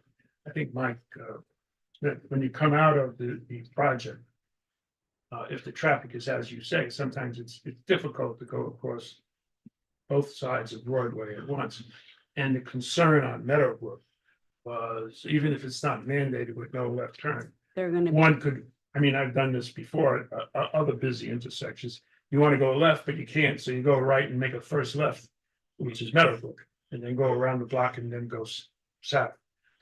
So that is a concern, and that should be part of what the traffic study addresses. That's a big problem, because when I leave to take my kid to school, I look at how backed up Broadway is, and that's when I make a decision, am I going out onto Broadway or am I going around Fargo? So I can get in front of about 6 cars by turning out of Fargo. That's how bad the traffic is. Right. So this being literally across the street from my street is gonna be a big problem, sorry. Thank you. Is there anybody else? Good evening, Paul Kirby, 85 North Broadway, right across. I think my house is right there. The driveway will be directly across from my house. I'd just like to echo what Kelly said. I don't have the luxury of going on Meadowbrook. My daughter started school on Tuesday and the traffic was backed up in front of our house. At first it was on Tuesday, it was 1 lane, which would be the left turn into that property going south on Broadway. And then by Wednesday, or I guess it was yesterday now, both lanes were pretty much backed up. And that's before people returned from their short Labor Day vacations, or short Labor Day week vacations. And I brought this up at the last meeting, but another major area of concern is all the cars that are going to be stuck there. 8 parking spots for drop off is really not, it's not adequate for a school of 180 students. You got to go in with the student, especially 6-month babies, or I'd call them babies still. And so when I'm walking my daughter to school, there's going to be even more cars backed up there. It's going to be a parking lot, exhaust going all over the place. It's my one opportunity to speak. Can I go to a different You have have topic? as many opportunities as you want. I guess I'll jump to a different topic. And just to echo what the board said on the sidewalk, I mean, somebody mentioned that they drive by and see the stone wall. Appreciate, I see it every day. And I'd much rather see a stone wall. I think it goes with the character of the neighborhood than a sidewalk to nowhere. And so I think the board's in agreement, but I just wanted to echo that. And finally, going to the aesthetic, I think they went around and picked houses to match what they wanted the building to look like. It's I live in a right across the street. I live in a late 1930s colonial, and with the classic feel. And you go down Main Street, the village is full of classic feel. So I just think they're had a design in mind and just went around and picked buildings to match their design. Thank you. One of the other topics, in case it doesn't come up, is site capacity. And Peter McCallick had written about site capacity. We're not doing site capacity, but probably a good time to cover it because we might be doing it next meeting. So if you have some thoughts on, you wrote a letter about site capacity for the first meeting. And you want to add anything to that, or? We have the letter and we're going to look at it. If you don't feel the need to speak, that's fine. Okay, thank you. Anybody else want to add? Yes. Yeah, hi, Dave Osborne, 93 North Broadway. Thanks again for your ongoing focus on this. I just want to echo what my neighbor Paul Kirby said about the character of the development. Traditional colonials, that's what our house is. That's what the average house is. That's not what this is. Taking out the wall, as everyone has said, is not consistent with that. And further on the sidewalk to nowhere issue, if there is a sidewalk just on that space, you're gonna have people trying to walk up the east side of Broadway to connect to that sidewalk. So it's going to be a serious safety issue. Thank you very much. Thank you. Mike, you talked about the sidewalk for the people living there to get out, right? Right. Doesn't seem, unless they walk down Strawberry or down the Loop driveway, there's no way of really getting out of there by walk, by foot. Right. Okay. Right, yes. Horace Rubenstein, 17 Strawberry Lane. Talking about walking across Broadway, this morning, after I run in the aqueduct and was coming back, the traffic was so heavy that there was someone trying to get out of a driveway in Broadway took them several minutes until they were able to do it. The only way I was able to cross the street is because some cars stopped and allowed me to cross. And I was thinking, you know, one of those days, if we increase the traffic, one of our kids is going to be walking to school, is going to cross the street, and is going to be hit by a car. And I think it's just a matter of time before that happens. Two other topics. I had an emergency in Strawberry Lane. They're going to use Strawberry Lane as an emergency entrance. It was a mess. It's almost impossible to get the fire trucks and the ambulance going up there. It's going to clog the whole street. Third, with that site capacity, and I know you're not talking about site capacity, I'm concerned about light pollution and noise pollution. I don't know what they're doing in terms of looking at those aspects. And last but not least, I live right across those. I don't relish just looking at the renderings of those buildings. I don't relish looking at them.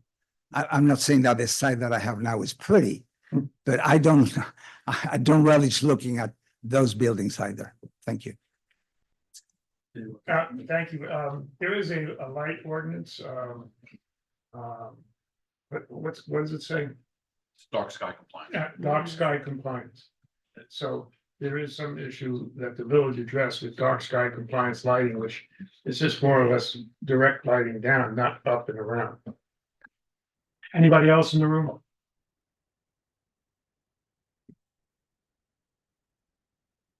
Peter You dropped McCall. some- You dropped some notes there. It's Peter McCallick, Strawberry Lane. And I just, I think I heard a question or an observation earlier from you, Mr. Smith, about if I understood you correctly, that you thought that complete streets probably could not be taken into account in the planning board's work here. Is that correct?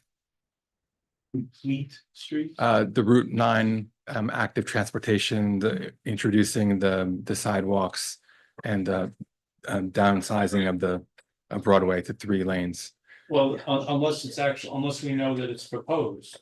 Okay, no, The I fact thought, that they may consider doing it 5 years from now is not something that we can consider.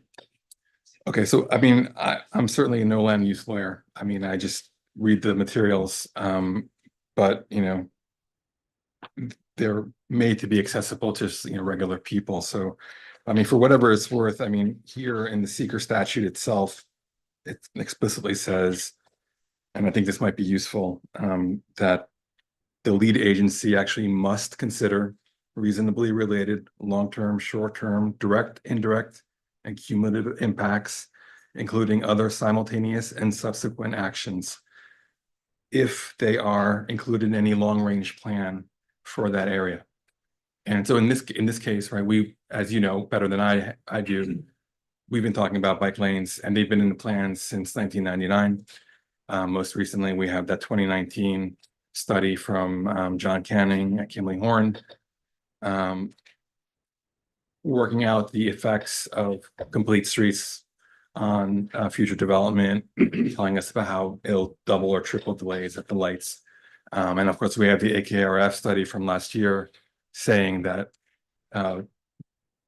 complete streets should be taken into account in any planning, in any future planning decisions. So I'm just saying, I'm not saying that that's like the final answer or anything. I just think that that's, it's a sign that it's maybe a little murkier. What I was drawing the distinction on was considering to do something for long-term planning and actually adopting it as part of a long-term plan. So the mere fact that you're talking about doing something is not something that I believe I can take into account until you actually adopt it as part of a long-term plan. If it's adopted as part of a long-term plan, then that's a different. Yeah, as you said yourself, this started in whatever you said, 1999. That's 25 years and it's still planning. I mean, it could be another 25 years. Right, but I think the question is then, is it reasonably expected to happen? That's the language in the code. So is it, in other words, is it likely or not? And at this point, given that we're getting presentations from DOT just in a couple of weeks, announcing their engineering, the results of their engineering, I would say is probably more likely than not. And it could change. Yeah. Well, listen. They may tell us that they're gonna have sidewalk on Route 9. And as you said, AKRF recognized the diet plan for DOT in their original report, so they're aware of it, and they're our consultants, and I'm sure they'll take it into consideration. Okay. Couple of other observations. I think it's just, I agree with the board about the demolition of the existing stone wall. It's actually pretty clear in the code, in the MFO regulations. It says that that should only happen if it's absolutely necessary. That language appears nowhere else in the code. That is probably the strictest standard we have anywhere in our regulations. It's just inconceivable to me that was actually even like a realistic possibility here, especially because it seems like the only thing it actually gets anybody is a 5% bump up in the coverage limit. That's essentially the only reason why it's even, as far as I can tell, that it was even considered. I'd also point out that if I understand correctly, they are enlarging the the curb cut on Strawberry Lane. That's referred to in the materials. It's very hard to tell that, but It might get bigger because what they have there now is too narrow for a truck. understood. Okay. I'm just pointing out that that wall is also protected by the same statute that you referred to earlier. I'm not do with that what you want. I'm just saying that is also a protected wall. Thank you. And then finally, I would just point out that you know, the code, the MFO in particular, it actually calls for pitched roofs. Since we're talking about aesthetics, the Board of Trustees actually came together and actually made a recommendation about what these buildings should look like. Specifically, they mentioned pitched roofs and gables, because I believe they probably thought that that kind of variety would look better on larger buildings like this. So I'd be curious why the departure from that, especially because having flat roofs also introduces that noise issue that I mentioned a couple of meetings ago. You know, having 150 people or so on an open air roof. I'd also note that the code refers, it actually prohibits elevator shafts at the exterior of the existing building. That's like a black and white code issue. Less black and white, and I'd be curious what Ed thinks about this, but there's also language in the MFO requiring that any parking decks not be visible from any neighboring property lines or rights of way. So the new garage there arguably is a parking deck. There's a new sort of dip there in the side yard setback to the north, showing looks like a blacktop area where the recycling and the trash are going to be stored. Since that's no longer connected to the driveway, it doesn't get the exemption that the driveways do in the setback. You're right. Right. Coverage. Sorry. There's a lot of that on the plan that we think. Okay, yeah, sure. I don't have access to that, so I don't. Well, I opened my remarks that there's a lot of small items Yes. relating to coverage. And they're not big items, but if you add up a lot of small things, it can get big. So that's one of them. Right, okay, gotcha. And then finally, I guess, could I just clarify that will we, the public, have an opportunity to see AKR's next round of comments before they become final? They go into the public document. As soon as we get them, we They'll be post them. Okay. Oh, thanks. So They go into the public document file. okay, and then we will have an opportunity to review them before that we find ourselves Well, depends when they. receiving the. Depends on when we get it. Okay. You know, there's nothing wrong with, if you didn't have time of holding it over to the next meeting, so you do have time. Okay. We'll just put it out as soon as it comes in and. Yeah, that's what And hope for the we've been best. Okay, And that's if great. if you have an issue, tell the board. Thank you very much. Before you get to it, anybody else in the room? Sarah, did anybody pick up after all these discussions on No. Anybody on the board, Lori?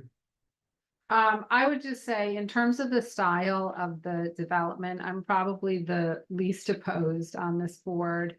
And I recognize, and will say again, that there are many styles of homes in this town. And I don't necessarily think making another colonial or something very traditional is the right look. So you might want to show something more traditional as well as the style that you have now to give people some choices and let them see. But I just want to go on record that I understand what you're trying to accomplish. Dan? No further comments. Yeah, lately we've been getting modern boxy houses, box this way, box that way, and there's one on Fargo. You go down about 2 houses and it's a very attractive modern house there. And some of the modern houses are look like blank walls, but that's my opinion. Some of them look very attractive. Mike? So I want to go back to the concern on whether 8 parking spots are enough for the school for the 108. So my question to you is why you chose 8? Is it based upon past experience? And then my question to either Mary Ann, Ed, or Doug is how does it get determined whether 8 parking spots is enough for this school? So why don't we deal with why you chose 8? Good evening, everyone. Carlito Holt with DTS Provident. So I think just to clarify that the 8 parking spaces, the service parking spaces are for pickup and drop off. So there will be parking available to staff or parents coming to the school for like a meeting that would have a longer stay. So those 8 spaces are the high turnover spaces. So they're going to be turning over, what do you say, roughly every 6 minutes or so. So you figure 8 spaces, 6 minutes of space, you know, you got 80 cars that you can process in an hour. So I think that's kind of the derivation of how we arrived at the 8 spaces, and also based on input from Rocco's operations at other schools that he operates. So part of that would depend upon how many of your students would require being walked in, right? Whether or not you could actually. They all have to be walked in. They all have to be walked in. So I think we're forgetting the fact that we have parking in the lower level, In the all garage. available for residents and for the school. Right. I think eventually, parents will realize that this is a drop off and pickup area. Whoever needs maybe additional time and want to have a conversation with the school director, will just go into their parking deck, park, and then go up. I guess what confused me is the use of the term drop off, because drop off would connote that the person driving doesn't get out of their car and bring their student in. So that's why when you say drop off, I'm thinking their child's being dropped off and the child's walking in. But you're telling me that's not the case. Yeah, all little kids can. So is it really realistic to believe that it's 6 minutes as opposed to 15 minutes? Yeah, If I so, think- if so, because I mean, a long time ago, I used to do that with my daughters. But if so, does that change whether or not you need more than 8 spots? That's all I'm asking. Yeah, and I'll just add that ACARF is focused on that in their review memo as well. So we know in our updated study, we're going to have more technical backup supporting those 8 spaces, and that they're adequate to do the pickup and drop off. Well, I don't know that I need a traffic consultant to tell me whether it seems reasonable that to need more than 8 spots. And now, if I feel that more than 8 spots are needed, where are they going to come from? Well, they're in the parking structure. So that would be downstairs. So this is, if we thought that more drop off spots were needed, where would that come from? You mean on the surface? Yes. Yes. Yes. Well, Where would that come from? I think you need more. I don't think you. Yeah, because they'd be queuing up in the road for coming in. and Marco didn't mention, but I think last time he said that the students are some coming from the people that live in the buildings themselves. Some have two siblings, some kids are sick all the time, so then that number of actual cars and kids goes way down. And based on talking to Primrose Group and everybody else, the average time is 4 to 6 minutes. to drop off. I would just kind of go, like, I know I'm kind of trivializing it, but if it's 6 minutes a drop off and you have 8 spaces, that's 80 drop offs in an hour. And that's below what the traffic projections are during the peak hour. From personal experience, we have, not the middle school, it's the Main Street School. And there's angle parking just like that in front of the Main Street School. And parking is not allowed during drop-off periods. There's traffic control, and there's no parking allowed to allow for drop-off. Because drop-off wouldn't happen if there were cars parked there, even for 8 minutes. So we did those 8 spots. I mean, human nature. Oh, there's a parking space. Pull in and stay there a half hour. What are you going to do? Tow them away? You have no control over that. I told them in the middle of the drop of kids. I would reconsider having parking spaces there at all, or at least not during a drop-off period, because it's going to interfere with drop-off. As personal experience at the Main Street School tells me that it doesn't work unless the parking is banned. They're leaving the kids. Anyway, blocking the kids. Mike, you want any more? No, I was just raising the question. Mike LaFuco. Yeah, is there any on your side, is the drop off staggered in any way or enforced as staggering? You mentioned over an hour, 80 drop offs, but averages are great in statistics because they flatten things out, right? So if we don't have a staggering that you're enforcing, then in 20 minutes, all 80 people can come. And that's a very different scenario than if we flatten it out over a longer period of time. So if we're going to use averages, we also have to talk about if you're enforcing staggering or you have a data set that you can provide to us that actually shows us the distribution of drop-offs over a period of time. Yeah, I can't get off, Mike, I agree. I can't get off the fact of what I see at the Main Street School when there's 3 monitors out there preventing people from parking and assisting in drop-off. I just don't think allowing parking is going to facilitate drop-off. From the experience at the Main Street. Main Street School is public school. Yes. Yeah. It's a great. I think it's a much different operation. Well, you have to explain that. Anything else, Mike? Michael Foucault, anything else? No, that's it. It was, one of the questions we had for you as a traffic. That there's 180 in the school and a third approximately is less than 3 years old or 3.5 years old. And the question was the fact that there's such 60 youngsters, really youngsters. How does that impact the traffic on Broadway and internally? And the fact that there's such young children involved. We articulated that at the last meeting, so I just don't want you to forget that. Because our only issue with school is the number of really young kids. Yeah, that's taken into account all of our school studies, all of our traffic studies, take into account our population. It is not based off the general public school system mass drop off at the same time. We don't really mandate a stipulated staggered time frame. It is by default a staggered time frame. We don't have an 8 o'clock ring bell to 7:55. Everybody's dropping off. That's not how it works. Our drop off period is usually okay. I can understand. Our drop off period is usually somewhere between 7:30, 8 o'clock to about 9:30 window is when the majority of the drop off comes in. Or later in the evening is pickup is somewhere around 4 4 o'clock on to about 6 o'clock. So it's by default staggered. That's a different concept rather than all come and pick up at the same time and drop off at the same time. Okay. And it's a habitual process. Parents eventually learn and understand the system, and they know, they realize who is going to be taking more time.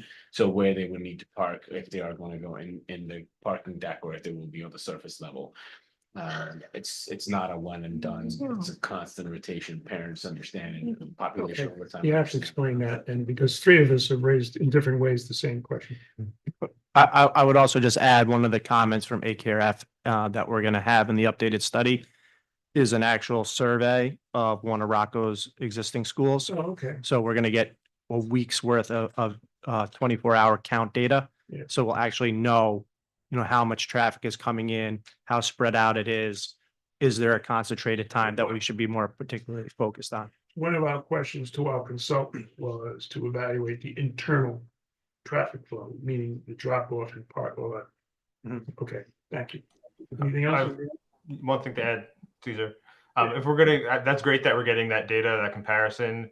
It'd be great if we could also get a some sort of layout to understand how the drop off compares from a physical perspective. Like, is it much easier to park and just get your kids in the other location? I'd want to be able to take a look at and see if they're comparable between this proposal and where you did the study. Survey. Okay, thank you. Gentleman right behind you had his hand raised. Yeah, I just, Identify yourself again. Paul Kirby, 85 North Broadway. Just, I guess, I don't know if I can talk, just a question. I guess I'll throw it out there, whoever can answer it. In terms of the number of spots that are for staff, I guess, what is the number of spots for the staff and parents that need to stay longer? What's that? I think the staff is gonna be in the basement parking lot, but you can answer that question. Are the spots in the basement gonna be marked staff, visitor, resident? And what's that number of spots?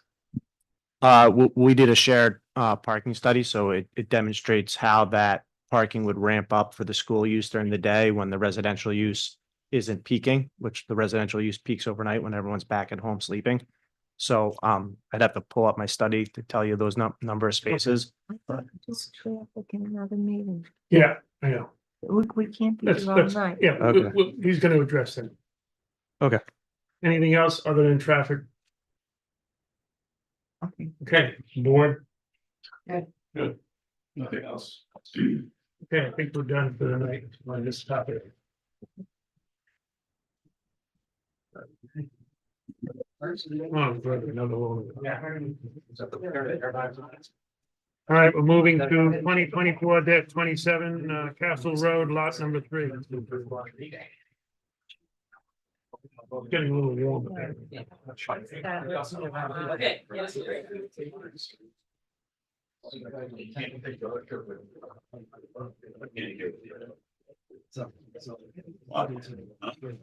We're gonna take a. We're gonna take a few minute break while the room empties because there's associated noise with moving. So we'll wait until the room is cleared.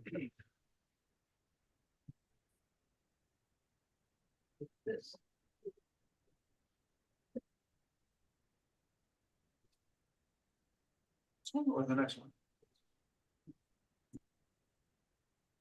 Okay. Thank you for fixing your chairs. You must be a bar owner.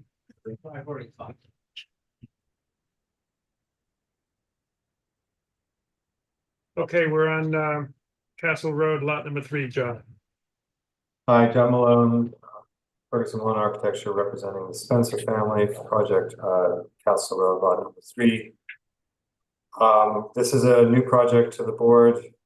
It is for a recent subdevelopment. It's adjacent to Halsey Pond.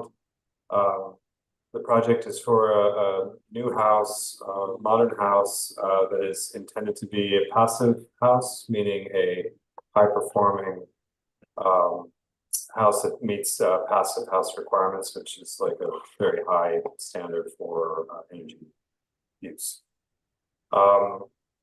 this is an initial, our first meeting, an initial submission. So I had in my letter to the board sort of outlined a few areas that I was hoping to focus on and just sort of get direction on, make sure we're going down the right path. And then of course, anything else that the board wants to talk about. So I thought the 4 areas that were, or there's actually 5 areas that were most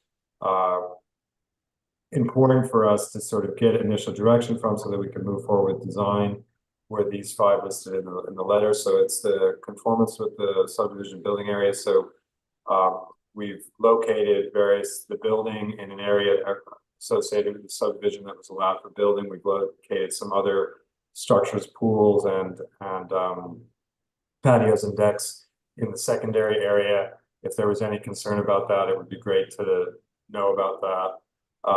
The second thing, and probably the largest concern based on some of the comments we got, was the tree removal, mitigation, tree protection part of it. I know there's some concerns in Suzanne's letter about some specific stuff, and we have some additional material here to go through why we're proposing. There's 2 removals that we're proposing in the conservation area, and it would be great to sort of talk about those and get the board's position and make sure we can give you the reasoning and also backup that you need for that. The conservation buffer, we have submitted like a first pass at that, and the comments that we got from Susanna focused primarily on trees. Again, we were just trying to make sure we're going down the right path on that. We have one question about the fence that I wanted to go over. We have a comment that the fence should be removed from the conservation area, but it's our understanding that the easement specifically allows fences in that area. So I wanted to review that.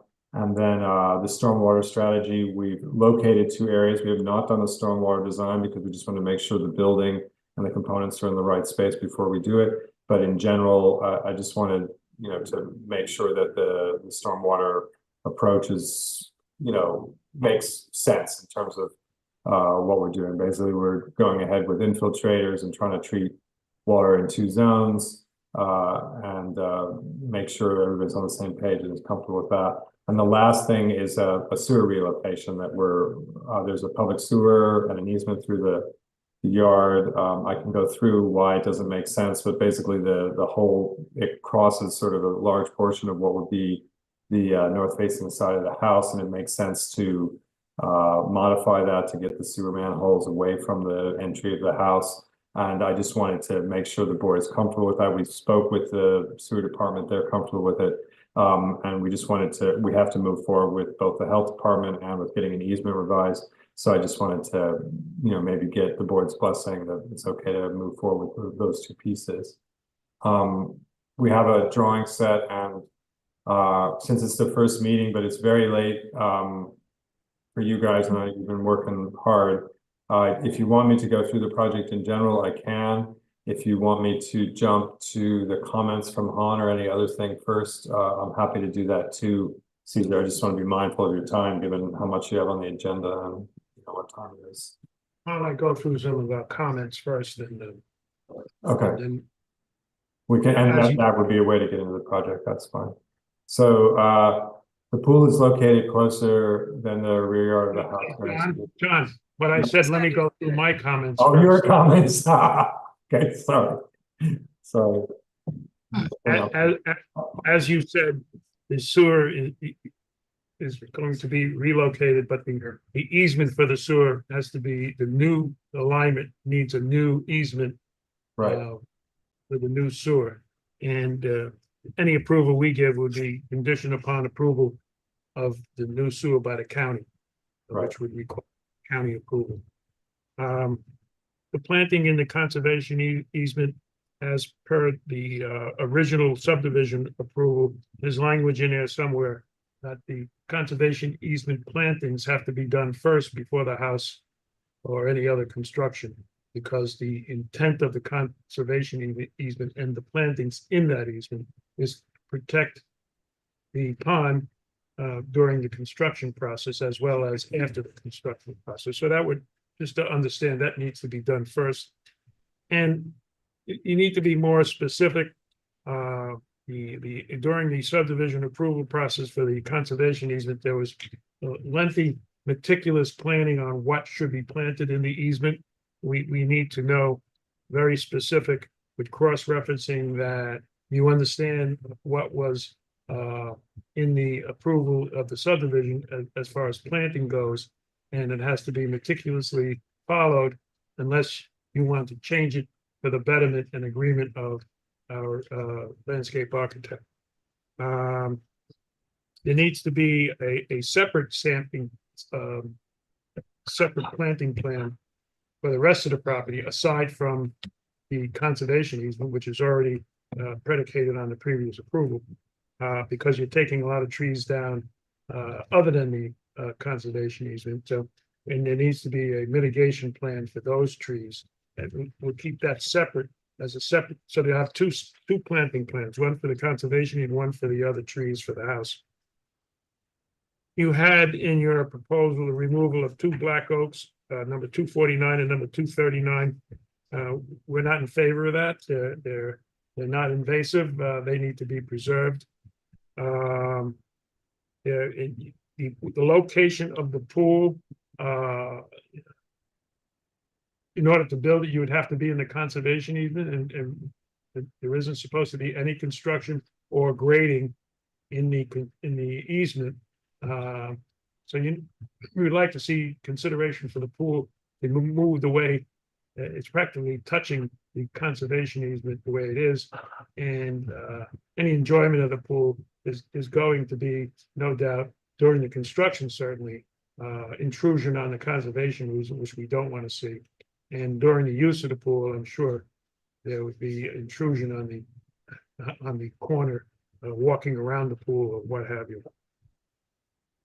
You had tree number 245 to come down. That's on village property. That's not a good idea to cut down a village tree. And I forget where 272 is, but the roots are in danger, and you need to mitigate that root problem. Your plans say the water main to be removed. It is removed. It's now in the Castle Road. And so we don't run into previous problems. You need to show the electric service. That's a minor detail, but it becomes major as the home finishes up. Is there going to be a construction trailer? Let's not have it that you come back after approval and say, oh, I need a construction trailer, and then we have to figure out where it goes. And there's always, and whenever a house is being built, there's always a half a dozen pickup trucks or service trucks parking somewhere. Some parking needs to be provided, without. I know if I lived on Castle, I may not want a half a dozen trucks parked on Castle Road. So you need to look at that. And the conservation easement during construction should be protected by a fence. Perhaps Ed suggested a chain link fence, a temporary fence, to prevent a bulldozer or bobcat from backing into the conservation easement and messing it up. We're okay with the invasive species of the maples, because even though they're canopy trees, the selected conservation easement recommended plants need space to be planted. The trees are in the way, and they're invasive, and they don't really provide the kind of screening that the plantings in the subdivision approval would provide, which are lower and not. Those are all canopy trees. They don't do anything for screening. So the shrubs and other items and water-loving plants and root structure for the previously approved plantings needs to be would be benefited by the removal of these. So we're okay with the invasive, but we're not okay with the 2 black oaks. Let's see. And there might be some grading other than for the pool if you move it, and topographical adjustments. It shouldn't be. You should not be invading the conservation easement, because you're not going to do any work until the conservation easement is planted, and then it'll be self-defeating if you go through all this effort to plant it to protect Halsey Pond, And the first thing that happens is some Bobcat operator runs the Bobcat through the conservation easement. So hence the need for a fence. And you recommended a chain, a temporary. Yeah, chain. other communities have been putting a temporary 6-foot chain link fence up. Yeah. In So- in conservation areas. That would be a good idea. Is there a permanent fence there? I didn't see it in the. They have a permanent, they have the pool fence in the conservation easement. That's, Oh, okay. you guys I think you guys have to approve it for. Well, we're asking them to consider moving the pool. Yeah. And in order to, one of the locations is you have a Coltex in an area that might be beneficial location for the pool. And it's a compliant location. Yeah. Anybody else have a comment? We need to Alright. pull the site plan up, John.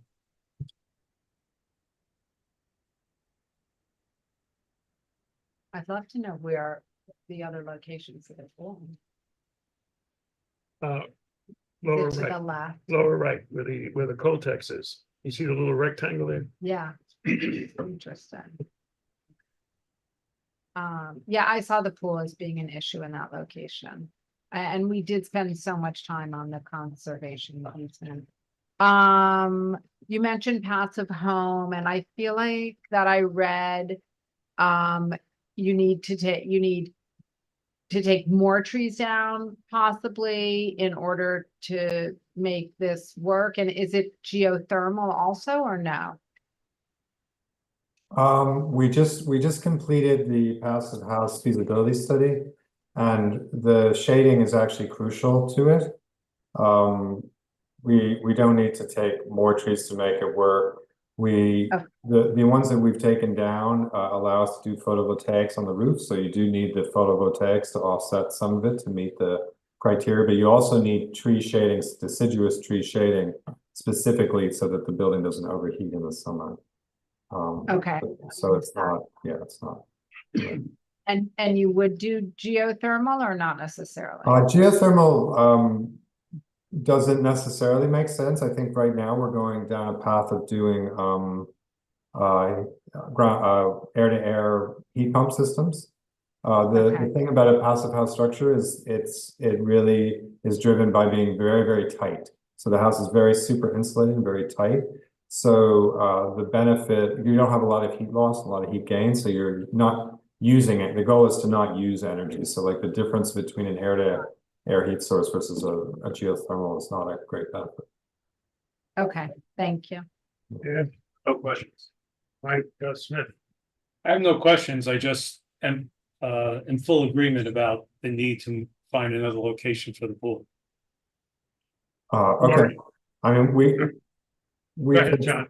we could talk about that. So I feel like Caesar, a lot of your comments were related to conservation easement and trees, so I thought maybe you should do those first, and then we can jump to the pool. Does that make sense? Well, we're not finished with our comments. Mike LaFuco, Sorry. No comments. and you already had the sense that you think the pool could be better located. Yeah, I do think it's too tight to the conservation easement. Thinking about a fence that's gonna have to go around it, any pool equipment, and I do agree that it's so close to where people will be passing by, and the idea is to kind of protect people from the residents that are building there.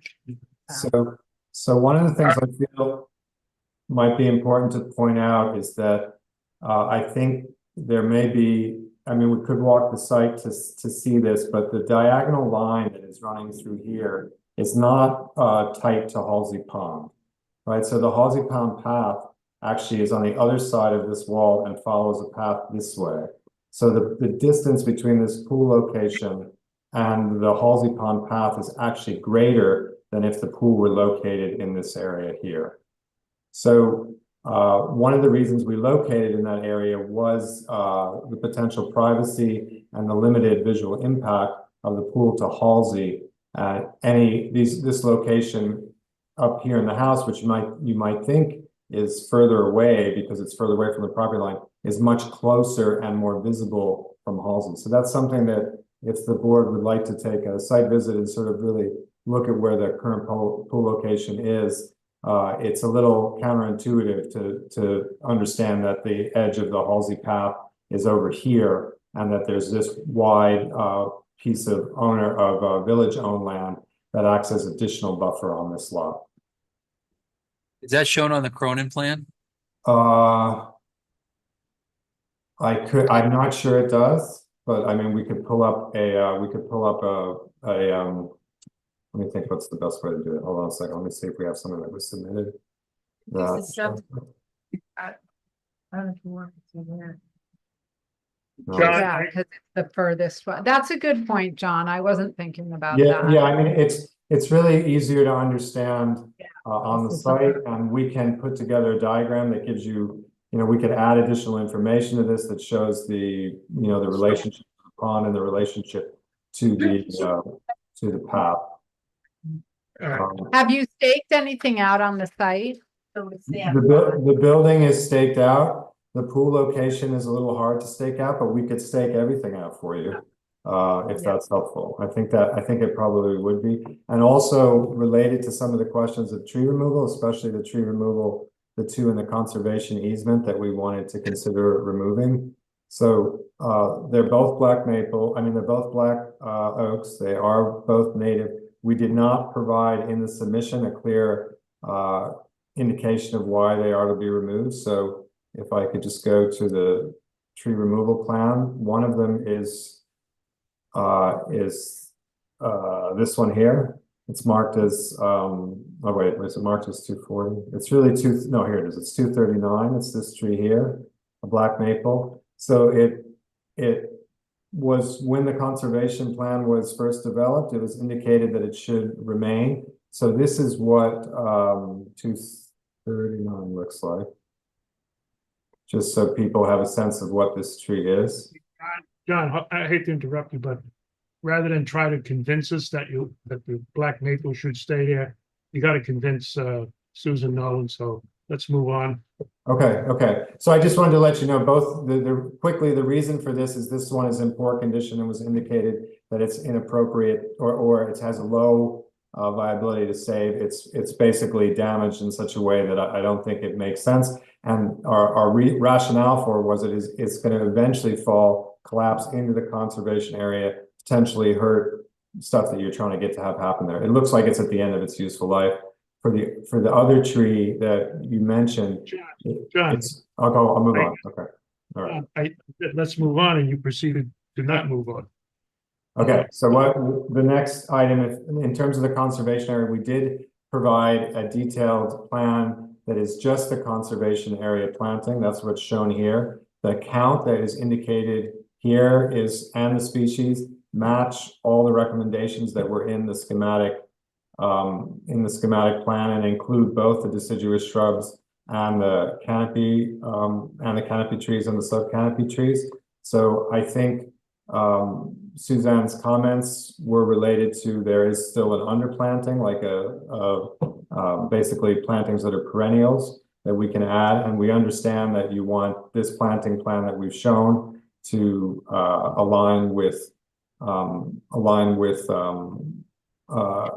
be separate from the planting plan that we've shown on for the rest of the project. So I'm not sure if it was made clear to the board from Suzanne that we have identified all the plants for the conservation buffer, and we do believe that they all align with the schematic design that was done at the point of the subdivision. Just convince Susan Nolan of that, and that it's clearly on the plan that we're looking at today. Okay? Yeah. And as far as your rationale for the pool, you need to go back to the other two lots. The secondary building areas have a clear separation from the secondary building area to the conservation easement. So one could build in the other two lots right up to the boundary of the secondary building area and still be, I don't know, 10 to 15 feet from the conservation easement. And this third lot was done without that empty distance between the secondary and the conservation easement, because as you said, it's further away from the pond. So. Right. So the reasoning to put the pool on the edge of the construction, it defeats the other two lots where the edge of the allowable is a fair distance from the conservation easement. And so I'm not buying it. I think the pool is too close to the conservation easement. And there's going to be a great deal of screening that was meticulously designed by your consultant and ours. And I'd like to see, I don't know about the we, another location looked at. So I'm just thinking that what I had mentioned before is that the alternate location that you had mentioned, Caesar, is going to be closer to the pond. And it's going to have less buffering between it, and it's going to be higher and more visually, have a greater visual impact from the pond. So I think that's why I think if we were on site, I could review that with you and I could show you the distinction. Because again, the buildable area for the building is very tight. There's not a lot of alternative locations for the building. And the secondary building area is similar, right? So the other potential location for the pool that isn't like down deep in the gorge here somewhere is this area right here that you initially identified. And that area is going to be much closer and have much greater visual impact and less potential for screening than the one that we've chosen. And I think it doesn't make sense. I understand from the drawing, but you know, you'll understand it, or we can expand the drawing to give more context so you can understand what we're doing and provide distances. All I can see is the pool is right on the conservation easement. No, I understand. Yes, and that's not helpful, and it doesn't really explain the whole story that's there. So we should probably give you more information so that it's clear why we put it there and what we're trying to do. Making the pool horizontal. Yeah, if you could turn that pool, well, right now, let's call that vertical. Where's north and south? 90 degrees. That it's right now it's north south. Maybe it's east west, and it wouldn't be right on top of the conservation. When we rotated it 90 degrees, it was actually started in that. It threatened a very large black oak here and a tulip tree because of the construction of that. So this location, if you look, is from the trees that are remaining, is the location that maximizes the distance from large trees that we're trying to maintain. So we did look at it rotated 90, and because of the diagonality of the thing, rotating at 90 still puts it maybe tight to the conservation easement in this location as opposed to here. I still think putting the pool north of that stormwater facility closer to the house. I'm not sure I can be convinced that the pool is okay where it is, abutting the conservation easement. Okay, so and just in terms of we can look at that. I'll give you more information, and we'll consider. I mean, I don't want to ignore your request, so we can consider some alternatives and a location there, and maybe give you an alternative that shows it in a different location, if that makes sense. But you know, again, we're trying to. Okay, yeah. We can. You know, I used to do this in my previous life when something I didn't like, and they proceeded to try to make me like it. And I said, "Don't waste your time. I'm not changing my mind. I'm not going to do that because I'm open-minded. I got older." Okay. But keep that in mind. Yeah. Also, you know, we've approached this pool as a very rectilinear pool. That's usually driven by the pool cover, the requirement for a pool cover. You know, maybe we can look at some alternatives for that. Okay, Mike Smith. I have nothing for. Mike Pizzuto.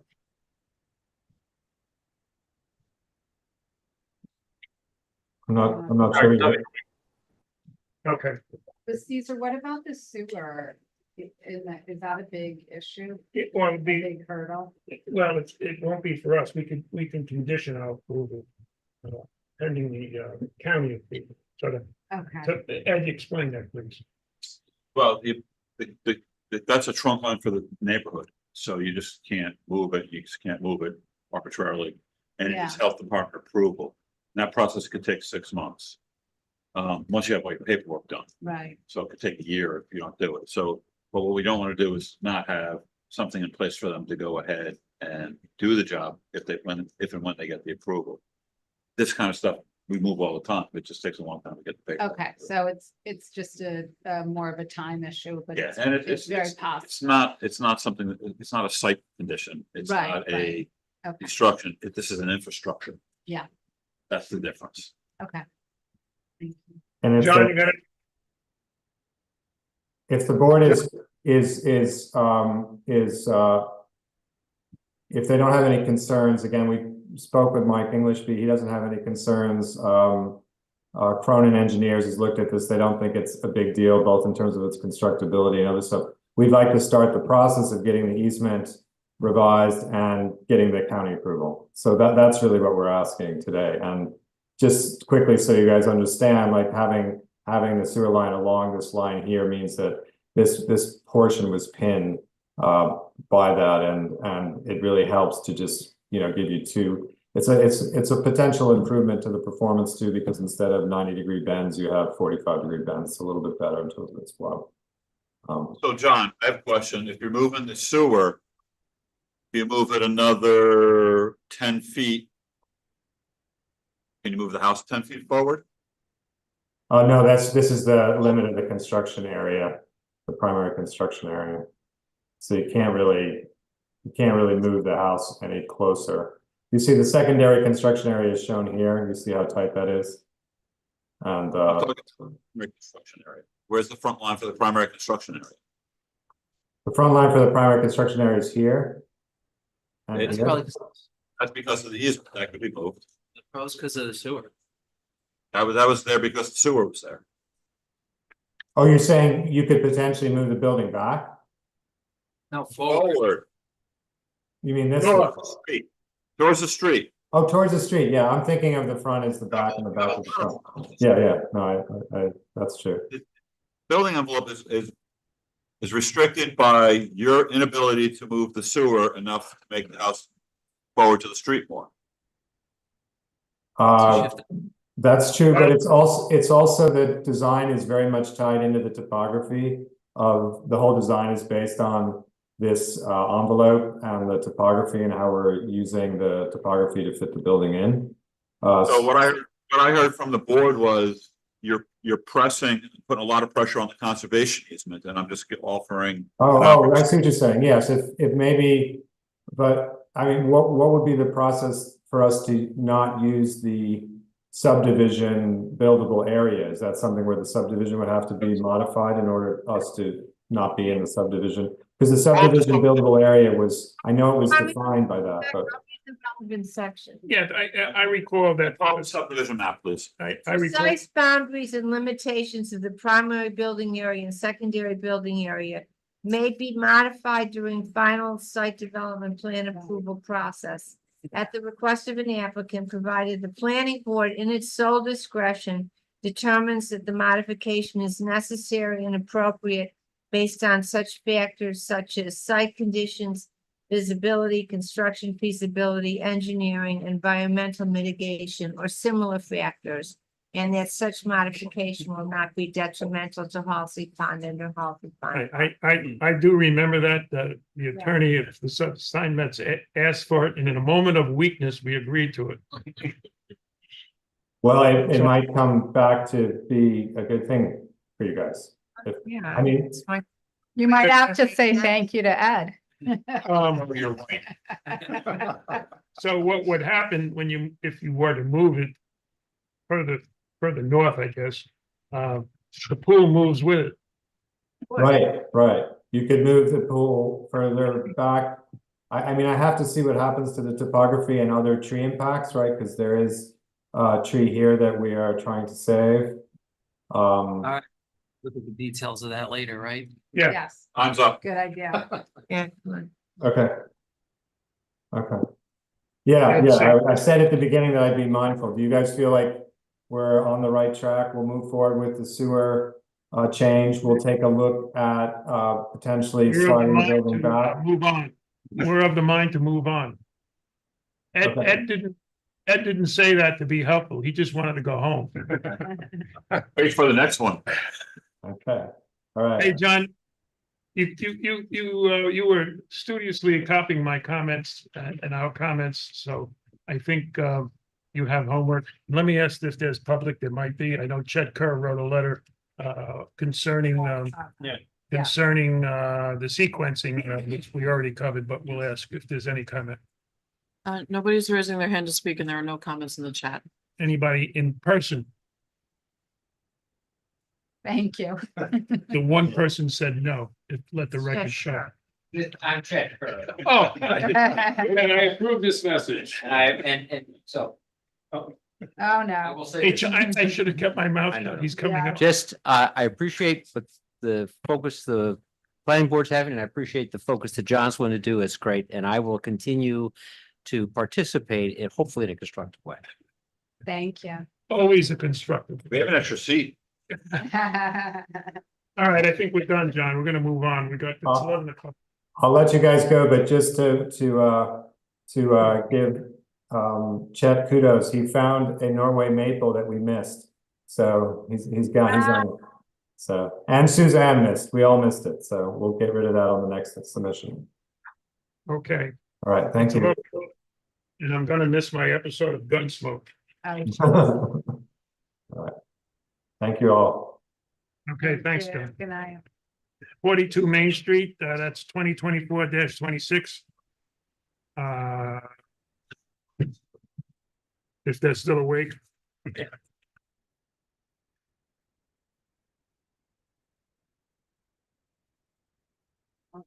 Yeah. Hi, my name's Nicole Adams. I am the architect for the owner of 42 Main Street, JP Mara. I'm at 11 Bayview Road in Sag Harbor, New York.